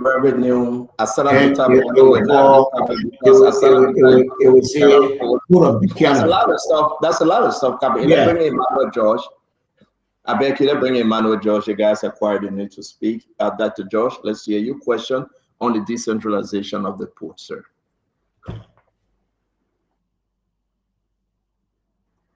Again, you have to unmute Dr. George, please. Good evening, Honorability. How are you? Good evening, sir. Yeah, I don't know much about, I think, except the conversation around this document. But in the legislature, the House of Representatives especially, do you have any recording of how colleagues, how members vote on these issues? Yeah, the chief clerk does record it. Oh, is it possible for it to be made public on who voted on what? Yeah. By the way, Emmanuel, everything was live. Okay. Everything that happened today in the House was live. On Spoon was carrying it. More than 5-6 networks was carrying it.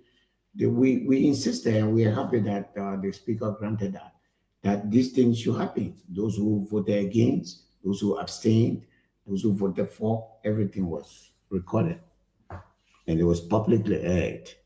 So if you go to any of the major news line today, if you go on Spoon, you go on the Reel, you will see the whole procession. It was a whole day affair. Okay, so anyway, I will go and look at it. I don't normally watch, because most of the time it seems that your section, there's a lot of fighting and chaos going in there. It's the same thing everywhere, George. Parliament is the same everywhere. I mean, Wilfred can tell you that. That's the nature of that beast. Okay. You know, I'm very surprised that the chairperson for the Global America ANC fail to follow these things in Liberia. You know, you cannot advocate for Mr. Cummings. You will be MIA. And I think this is seriously important to say. The chairperson. You talk about Dr. George. George, you know. No, Stan, I don't follow it, but the level of confusion, I actually cannot. George, for your information, in Japan, they actually fight. And not in Japan alone, go right to Nigeria and Ghana and they fight. So let's bring in. Yeah, but we want to be like that. But we don't want to be like that. No, Stanton, I do follow it. I will advise you on the show. Please stop listening to. Please stop listening to. There's nothing wrong with that. I will advise you, Brother George. Please stop listening to Dr. Buble on the show. Be your own person. You cannot be civilized on the show. The show don't call for civilization. I beg you. Okay, let me bring it to you, Monica. But I sent you the first letter, Chairman. This was the president response to Pro Tem Yombly when he was, he put a red line, veto line. I sent it to you. You can read it, and it's very clear that his disagreement at the time, you should understand his disagreement. So they said to make the correction, and they now send it back to him, because if you read it on letter, the president was on point and the regime speaker was on point. They don't say CMC. This is what he put in the Senate chat room. Political leader in Nima County Electoral District number 7 lawmaker, Musa Hassan Edete. This is what he said: abstain. Following the vote count, and this is important, Speaker Cole mandated the chief clerk to forward the bill to the executive. Immediately, send it to them for signature. The bill originated from the Liberian Senate. So it gone as a special mail, DHL, email, Yahoo, Gmail, straight to President Barker for signature. T. Wonokai.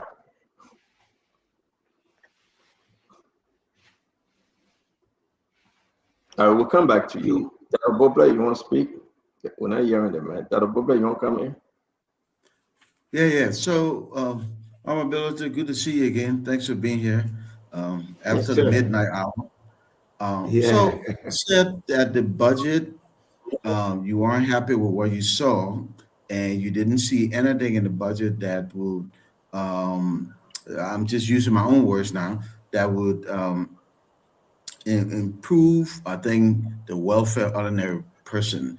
I looked at the budget, I see the big number, and I too had a concern because I don't see the focus allocation that would say, boom, we raised $1 billion and then Liberians are overall better here.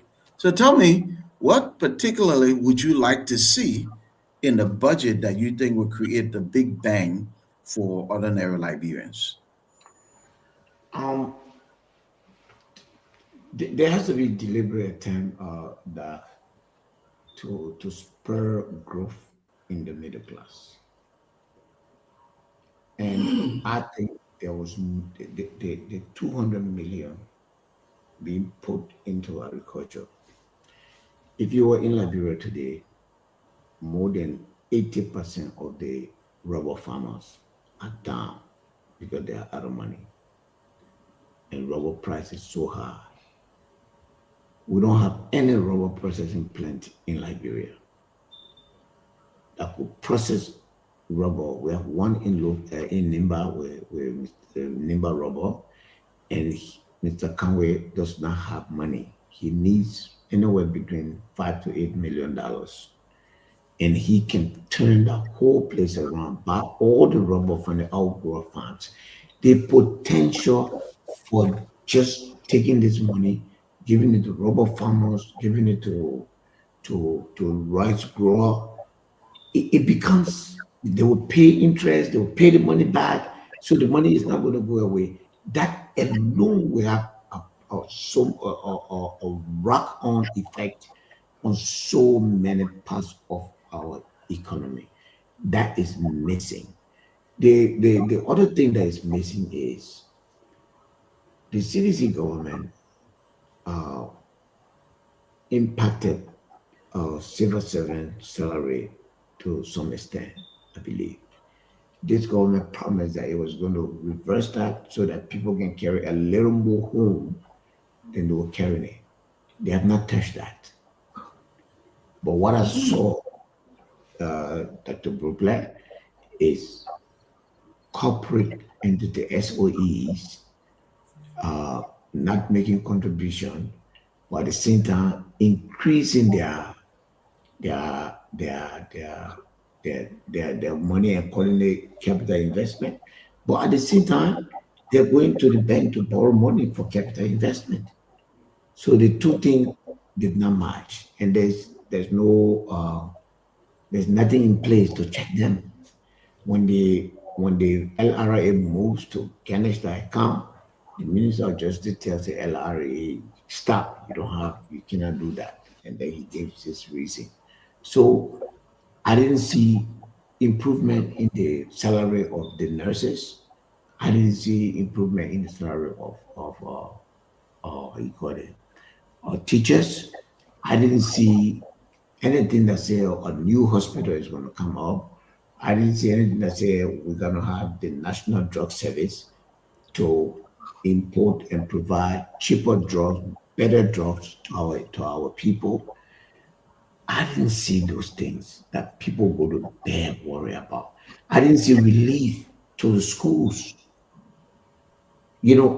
Tuition subsidy, for instance, where all the schools are charging so much, government could have put a ceiling on private school tuition and then give them some subsidy to help them to mitigate the expenditure. There's so much that could have been done to carry the expenditure about almost $400 million. And then you don't, this government is very good at public relations. If they had done it, you'll be running away. But the budget comes to you, though. You meaning the House. So what are you and your colleagues doing? Budget comes to you. You saw me. You saw I gave a speech, a comprehensive review of the budget and what my view were. I also presented that same thing to the legislature. It was also taken and given to the Committee on Ways and Means, and the Committee of Ways and Means did nothing with it, but it was done. Now, as a single person, I have so much right and no more. But when it comes to playing my part to make the noise, to say, look, we have a one-time opportunity, 200 million. How will you feel by December next year? 200 million vanishes. When you could have 200 million in the Liberian economy, agriculture sector, and you could actually tap it to the commercial bank to increase that money to at least 300 million. And it could be in our economy running for 10, 15 years, that could spur such a growth that will make less and less people interested in government and more people interested in agriculture, where the money would be, where income would come from. So these are the things that I didn't see. Okay, thank you. Let me ask a question, Chairman. Thank you for joining us, though. We about, in 2 weeks, few days, the year will come to an end. Imagine that. As per the election, Joseph Boakai been elected over 2 years now. As per the inauguration, in the next maybe 30 days or maybe 32 days, he will be 2 years in office. Chairman, what will you consider the accomplishment of this government or the shortcoming? Today, let me rest with this. Oranto, for history, it only comes to play. We are talking about And I'll share with you privately. Individuals we know that brought over to receive money, over $200,000. We'll get there when we discuss it. Total, more or black going on the market to different companies. We are talking about the way in which you pass the budget, a rich fat pork budget, not for the poor. What can President Barker, I know you are opposition, but with a reasonable mind, and that's you that the booklet would love to speak on this issue because you're reasonable. What can President Barker say to the Liberian people? 2 years in government, these are my accomplishments. I think one, the Millennium Challenge, you know, Stendo, I was listening to you guys. I think the courage to commend the government if it does the right thing is important. The Millennium Challenge is a good it's a good thing. If you ask me, it's paradoxical because the things that you have to achieve in order to gain that challenge, this government seems to be very poor at it. But whatever influence, whatever they did to have influenced the US government to give it to them, you got to give it to them for that. They did well. And I think it was particularly hard for them because the violations of our constitution, the violation of our laws, the removal of the speaker, all those point to lawlessness, and in the midst of that to get the Millennium Challenge, which is a response to progress in governance, that's a big deal. I think that's a miracle. But if you look at this government that came into power purely on the promise of experience, on the promise of a better government, this government has disappointed people. And I think what is happening is that I don't think they understand what is happening to them. I'm not speaking because I'm an opposition, but Stanton, the ordinary Liberian people have already made decisions against this government. It's not going to change. If election was held tomorrow, they will move them. If election, but Liberian politicians all of us were the dullest set of people around the world. We do not study the people who vote for us. In Liberia, people's mind don't change easily. If they make it up, they do not change. The Liberian people's mind has been, their perception of the Unity Party government has been created. There's nothing this government is going to do to change that. Election time, they're going to move them. My thinking is that they know that, and so they're going to be more careless, more ruthless. They're going to probably try to cheat and steal the election. I advise them not to.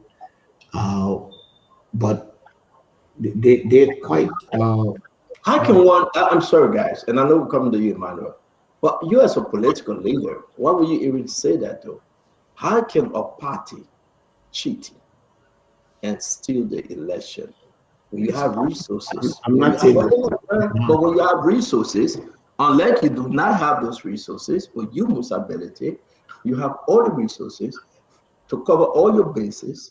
Why would you even entertain this? We will never entertain the cheating.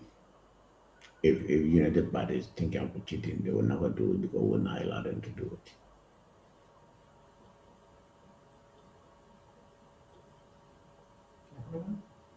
So, I mean, don't you think saying that will weaken your voters, your supporters? We have to stand up for it. The change that we want, you can't get it laying in your house. The change that you want, you can't get it, hoping that the do you everybody can be like the CDC. No, because it's not the first time talking about cheating. Give power on civil matter. It's not the first time talking about. We have to wrestle power from them. So to do that, you have to defeat them. You have to defeat them overwhelmingly, and you have to make sure that you're everywhere to ensure that they don't cheat. You have to. But it's not the first time talking about cheating. Was Mark Blair cheater in Nema County? No. No, okay. You 100% you said no. Yeah. You went on another network and you say you believe that the 2023 election was rigged. Do you still stand by that? Yep. Who rigged the election? I believe that there were some anomalies, especially in Nima County. Election, the history of election in the whole world, there's no way, there's no election on record where the number of people that go to vote in the first round, where there are more than almost 800 candidates. So which party rigged the election? The party that won it. Okay, how can the party that won rig the election, but the party wasn't in charge of government? I can't tell you that. All I can tell you is that the probability that cheating took place is very high. Because but you gotta convince us. Yeah, but every time I want to talk you acting like someone who want to kill their own child, and then every time they think there you go. Allow me to make my point. So that okay, go ahead, Chief. Go ahead. So, you are begging T. Wait, I beg you the man to answer my question. You were against that. Let me just So what I'm saying is, in the first round of election, you got senatorial candidate, maybe 15 of them. You got representative candidate in 9 districts in Nima County. All of them, almost about 800 of them, holding voters to go and vote for them. That's the first round. You go to the pool, you stand in line, sometimes for 5-6 hours before you vote.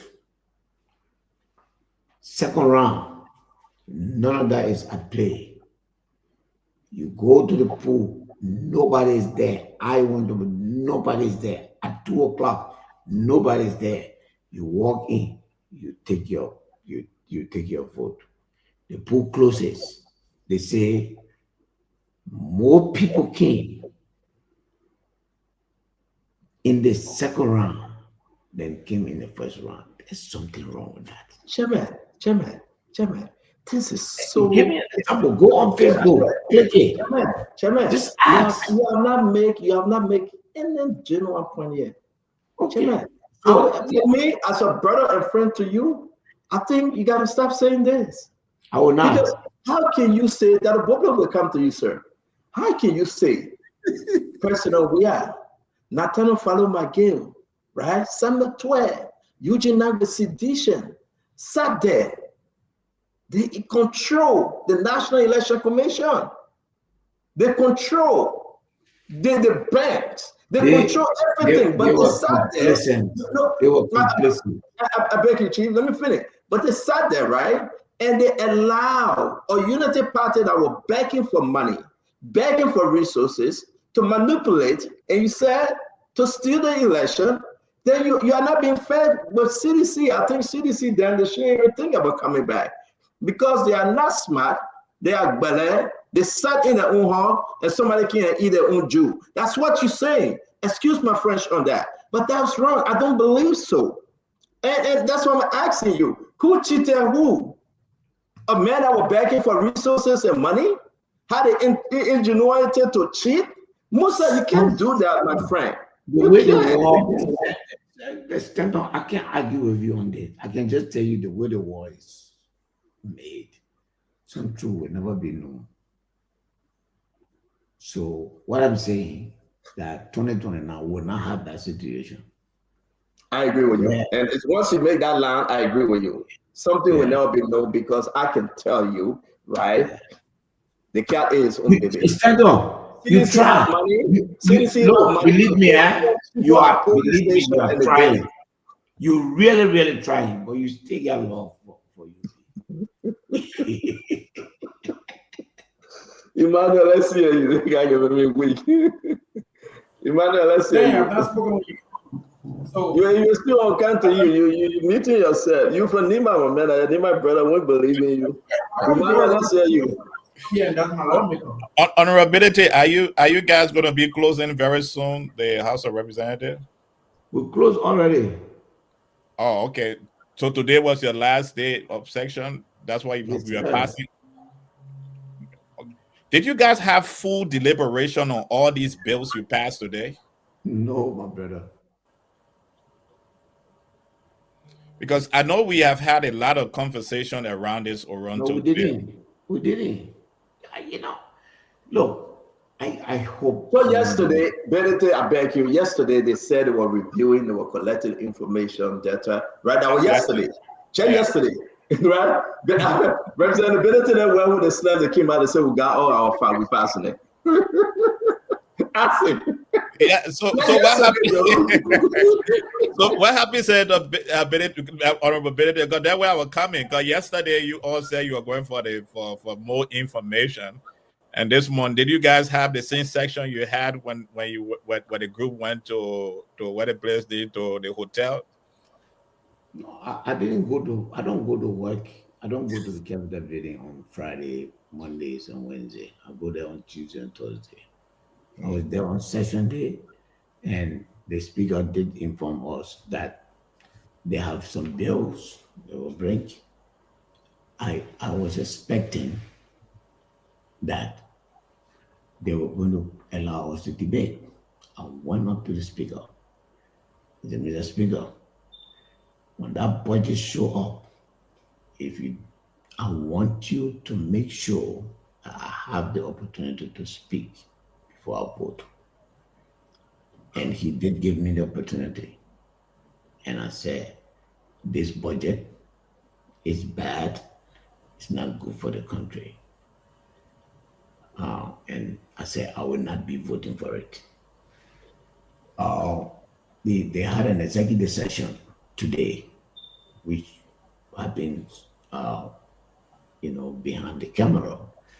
But it was not on the budget, unfortunately. It was on the House's budget. It was not on the national budget. So we didn't discuss anything on the House's budget. The Oronto deal was never discussed. Okay, I don't know whether there was a public hearing. Public hearing is supposed to be with experts, economists, who will come and tell you what will be the benefit of this or no benefit of this. That didn't happen. The ones that I could lay my hands on, those documents came to my office, the Oronto, the Total Energy, and the HPX. I sat down, I reviewed those. Total Energy, I was okay with that. They have the expertise, they have the experience, they're not going to flip it. Even clearly, Oronto was just buying goods from us and then go and sell it at a higher price. That's all they were doing. Too many anomalies with that thing, their registration, Nigerian company, there was too many confusion about that. So I decided that I would not vote for them. The budget, my position on that. Yes, Honorable Olivia, why I keep wondering, and maybe you can help me. As you articulate this point, it shows that you have knowledge of each of these issues you voted on. And many of us, even on this network, we have discussed Oronto for weeks, and for months we have discussed the ills of that deal. Why do you think that your colleagues cannot just see the negative impact this will have on Liberia? You see, when you have a house and the executive comes and disrupt it and remove the speaker, and literally did not have a speaker, that the whole place get distorted, Emmanuel.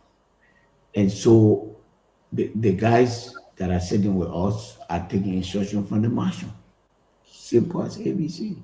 So nothing else really matters at this time. You just come and pass the bill.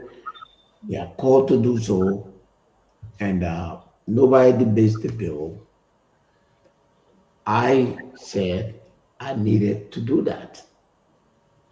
And it was not done. As I'm speaking to you, I have lawyers, I think they finished now, preparing a lawsuit against threshold bill. Too many illegality. But for me, I have to keep, fighting. But it's really tiring. But we have to keep fighting because that's what we signed off. Yeah. Chairman Benedict, thank you. Let's bring in T. We'll bring in Dr. Vogler, and then we'll close the show for today. Thank you for giving us at least an hour of your time, sir. T. Yeah, Honorable, it's good to see you. Thanks for voting no on the budget. And you are our lawmaker from District 7. Whenever you don't vote on an issue, that means our voices are not being heard. So my first question to you is, do you feel like you missed any opportunity to access the bill like your colleagues did?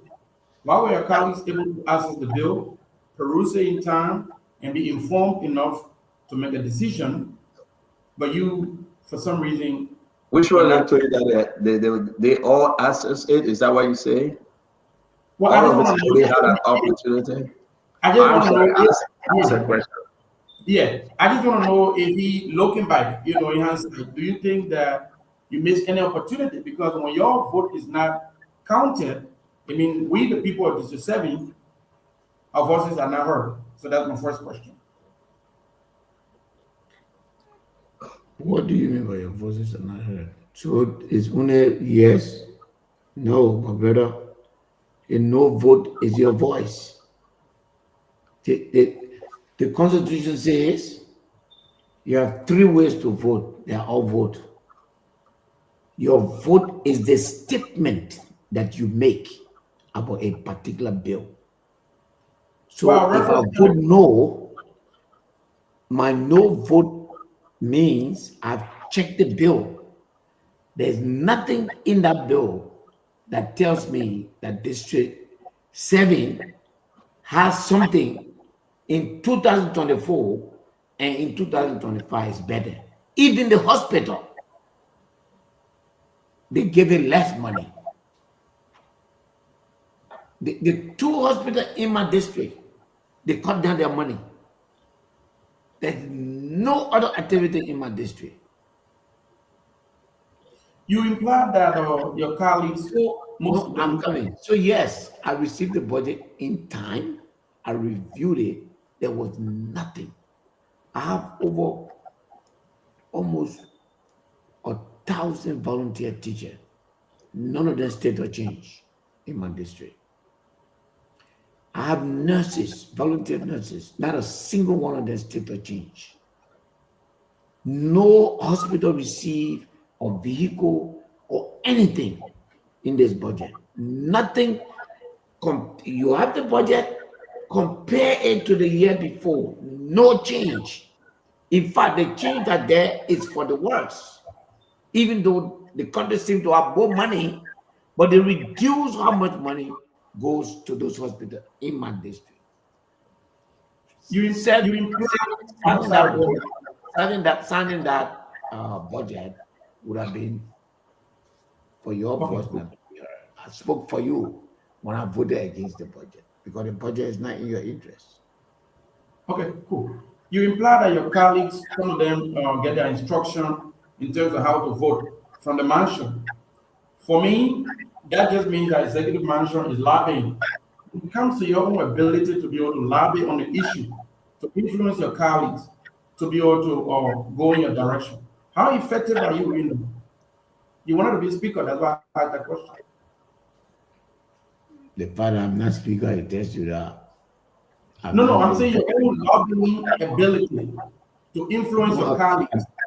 The way lobbying is done here, with the kind of recklessness that is going on, I've accepted the fact that I have less capacity to lobby among these gentlemen to make them to do anything.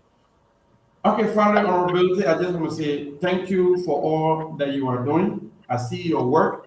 I know going forward we disagree on some issues. I texted you last night, to know your opinion on that particular budget thing. your response came in the post that you made. I saw that. I want to say that I appreciate everything you are doing, and I visited you. Know that we have a very extensive conversation. So please keep doing the good work, even if we disagree on the issue. Absolutely. Absolutely. Let me ask a question before that Bopler take us home. T. Yeah. Which political party does Musa represent? Oh, CMC. Oh, so you know CMC? Oh, you yes. know CMC political leader. But yesterday, Musa Way. Yesterday you said, but where is CMC? Who is CMC? I don't understand CMC. If you are saying today that they're facing it though. If you are saying today, no, don't scare me. You get a political leader now, but you are you are saying, you know what yesterday, and after like you didn't know the political leader, and say if Musa dropped dead today, what become of CMC? Ask him your question now, whether his party is organized. Ask him. He's here. No, but you misquoted me. You have to. I said before that the Bopler take us home. I said when it comes to the question was, I was referencing my reason for picking the Unity Party. I said I looked amongst the 4 main political parties. I removed the CDC for reason. I removed the ANC for reason. I was left with CMC and UP. And then with CMC, they look like a mystery to me because I don't really know where they're going. They look like mystery to you. By the honorability, and the party is new. I don't know. We have time. We have time. Right? You know us, RT. We're giving and you so I said, if he were not in the equation today, where will CMC be going? That's exactly what I said yesterday. And Billy and I can talk. We text a lot, and he knows that. He's my lawmaker, and we have had some conversations. You're not gonna ability. If I don't want to run a political party anyway. You still out there, you say all the Baba thing, but the man yeah. Oh, don't mind saying that. And the man is your own representative from your own district, and you pretending like you know him not. How can you do that? How can you do that if you went ahead and say you're supporting Jeremiah only because you want your certificate to be signed? That'll go controversial. Don't mind. At the end of the day, you're John CMC. I'm hearing that already. That'll go black. See you. Yes, CMC. See you.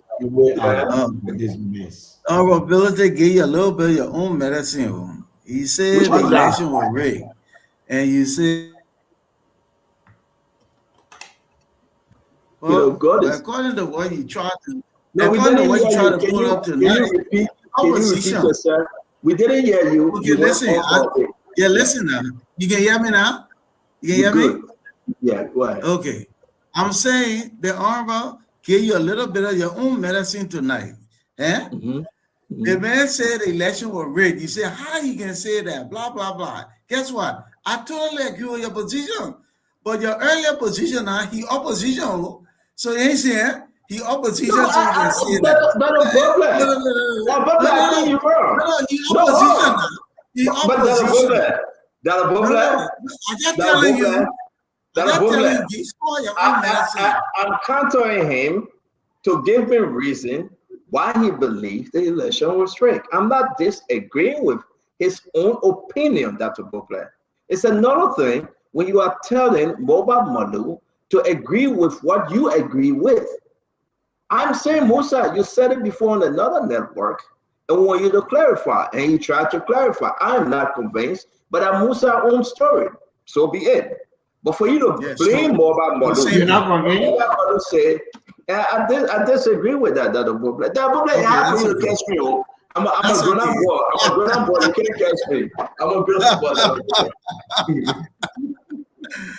All right, Chief. All right. The man can spoil you, man. Let's see. He talking something. So as we close tonight, Honorability, I just want to say that your group meaning the Honorable House of Representatives, have an opportunity to change the trajectory for ordinary people in Liberia. I think sometimes, honestly, from my perspective, when I see the reluctance on the part of those in power to make that shift, and reallocate resources at the bottom.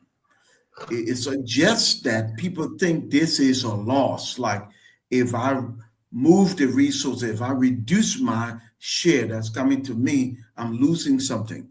But as the people's representative, if you put more to where the people are, you're actually gaining more, because the stronger the people in your district, the stronger the people in our counties, the stronger the country.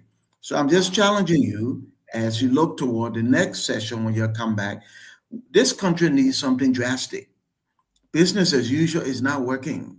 And we're just talking in the name of the people, but we're not acting in a major, drastic way that would move them from here to here. So I challenge you to do that.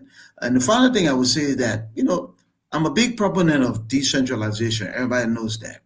And yes, I think the port ought to have, this whole moving the authority locally, giving them authority locally. There should be some guardrails that should be thought through carefully. But honestly, I think allowing some autonomy and authority at local level helps build the entire port system and our capability overall. So where we think there are places where people are playing politics like in Grand Bassa, my county, then you'll look at it and you'll try to correct those. But I think generally the centralized system has not worked for us. It's failed us. We're this old and we're where we are. So decentralizing, giving people responsibility, authority, and holding them accountable is a good thing. So as we close, I want you to just, if you could, share with us your final big idea for tonight that you think will improve the lives of the people. I heard about agriculture. What else you got to say to the Liberian people tonight that you think could create a shift and cause ordinary people to start to move up the ladder from poverty to a reasonable step upward toward prosperity?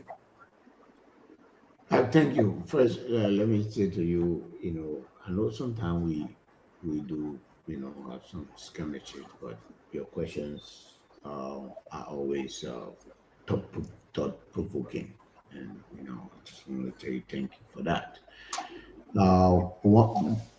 Like you said, I'll talk about agriculture. The fundamental for growth and sustained growth is education. I like to see improvement in the condition of our education and making quality education accessible. I hate to hear this whole thing about vocational training. It's so painful that you're going to take a bunch of young people and say, you can't go too far in life. Your destiny is right here and no more. So go and do what you call trade school. So I like to see more investment in education. But today, change this country, we need to stimulate the private sector.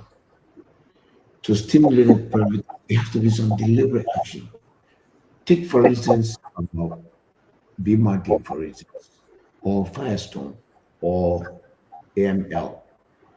That there are hundreds of millions of dollars of service providers that are over there, and they're all foreign companies. We need to give those businesses to Liberian entrepreneurs that we know are capable of doing them. We need to make sure that those areas serve our people. If you check the banking sector, you have less than maybe $5 million currently available out there for Liberian businesses. That need to be quadruple. If we need to, the next big thing is to provide funding for business, give access to funding. The government is doing all of these huge procurement, they're passing the law. There has to be deliberate action to make sure that Liberians are participant owners of their business. The third one is competence. We have to put qualified people in offices. I know it is tough because somebody, maybe that the brother is qualified, but the time we're running campaign, he didn't come around. They made him do anything, so he doesn't deserve. That's what killing us. We need to put competent people with the passion to get the outcome. I believe if you do those three things, if we encourage growth, get access to our roads, it's not everywhere we can get quota, but if we make our roads accessible, so that means the goods and services on the farm will also find their way to the market. You know, the entire ecosystem, economic ecosystem, we need to keep it going. It will change things. I don't believe in the civil sector, the public sector. It's too small. You know, we got less than 75,000 people in the public sector. That we have more than 500,000 people that are working in the informal sector. We don't talk about those people. So for me, we need to move our eyes, make the government smaller and smaller and smaller, and then take the margin, take the dividend, and spur growth. In my mind, nothing is going to make a change in our country right now until immediate stimulus package from government of Liberia to give access to funding so that goods and services can be available in the market and people can do what they want to do. The chairman, Musa has something to say. The 26 yellow machine, when are we getting them? When the country getting them? Real quick. I heard it's 26 coming, right? Yours coming before the government yellow machine, which is which? Well, I'm not in competition. You saw today I posted, we're already working in Lofa. Tomorrow you will see picture in Nimba. Our machines are all over. Okay. I think we should get 2 or 3 in the next couple of days already in town.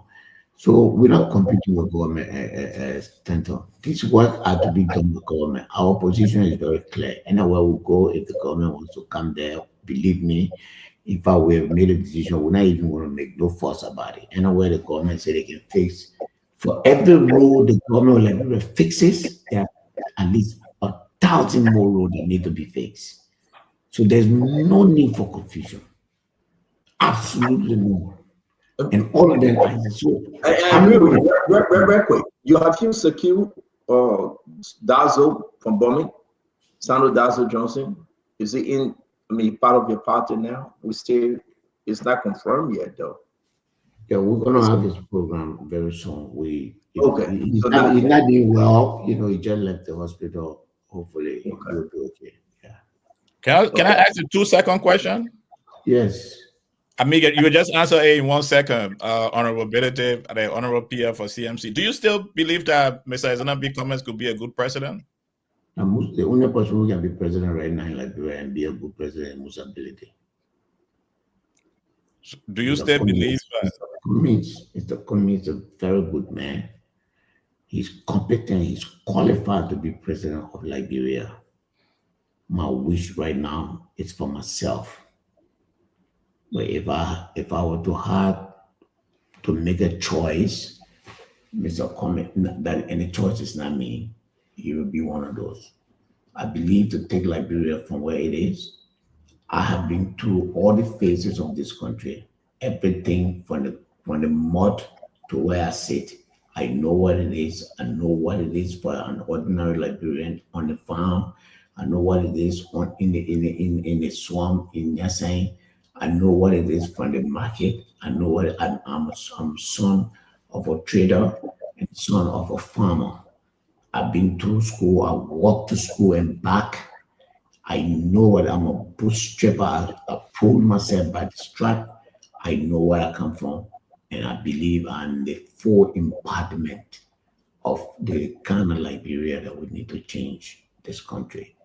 So yes, while I do recognize Mr. Cummings as a fine individual and nothing will ever stop me from saying that, I believe that if Liberian people want justice, if the decision is going to be made without prejudice to who I am, well, meaning my tribe or my religion, something that I cannot do anything about, if it's going to be made on who can deliver this country, I believe that I'm in a better position than anyone who is currently, running to be president.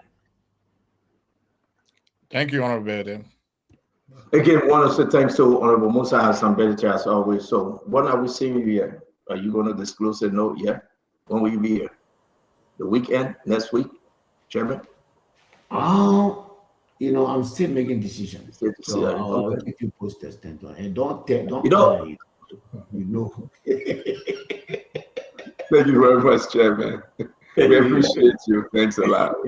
Yeah.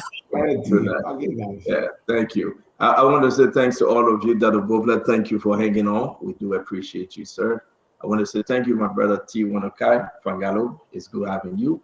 Thank you, Emmanuel George. As always, we'll be yet again tomorrow. There is one Alexander Cully. He got an interest. He will be in the race 2029. He will be on Spoon Talk on Sunday, one-on-one with the CEO. Alexander Cully from Rhode Island. Some of you know him, or you have heard of him. He is putting his hat in the race. He's currently in Liberia. He will be joining Spoon Talk one-on-one with the CEO on Sunday. We want to say it will be an interesting conversation. Till we meet again, be blessed, be safe, have a good night.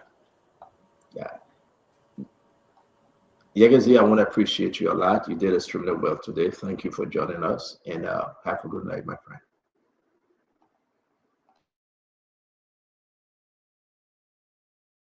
Folks, that's it. That's all the time we have to be here today. You can join the CEO and his team later on today for another edition of the Spoon Talk. On behalf of the entire production team here, my name is Yekazi Zobel, and the time is 1 minute clamping up to 1 o'clock in Liberia. And that's how I would like to say good night for those of you watching from Liberia and outside Liberia as well. Would like to say have yourselves a pleasant good night from Odious Congo Town in Monrovia, Liberia. Bye-bye.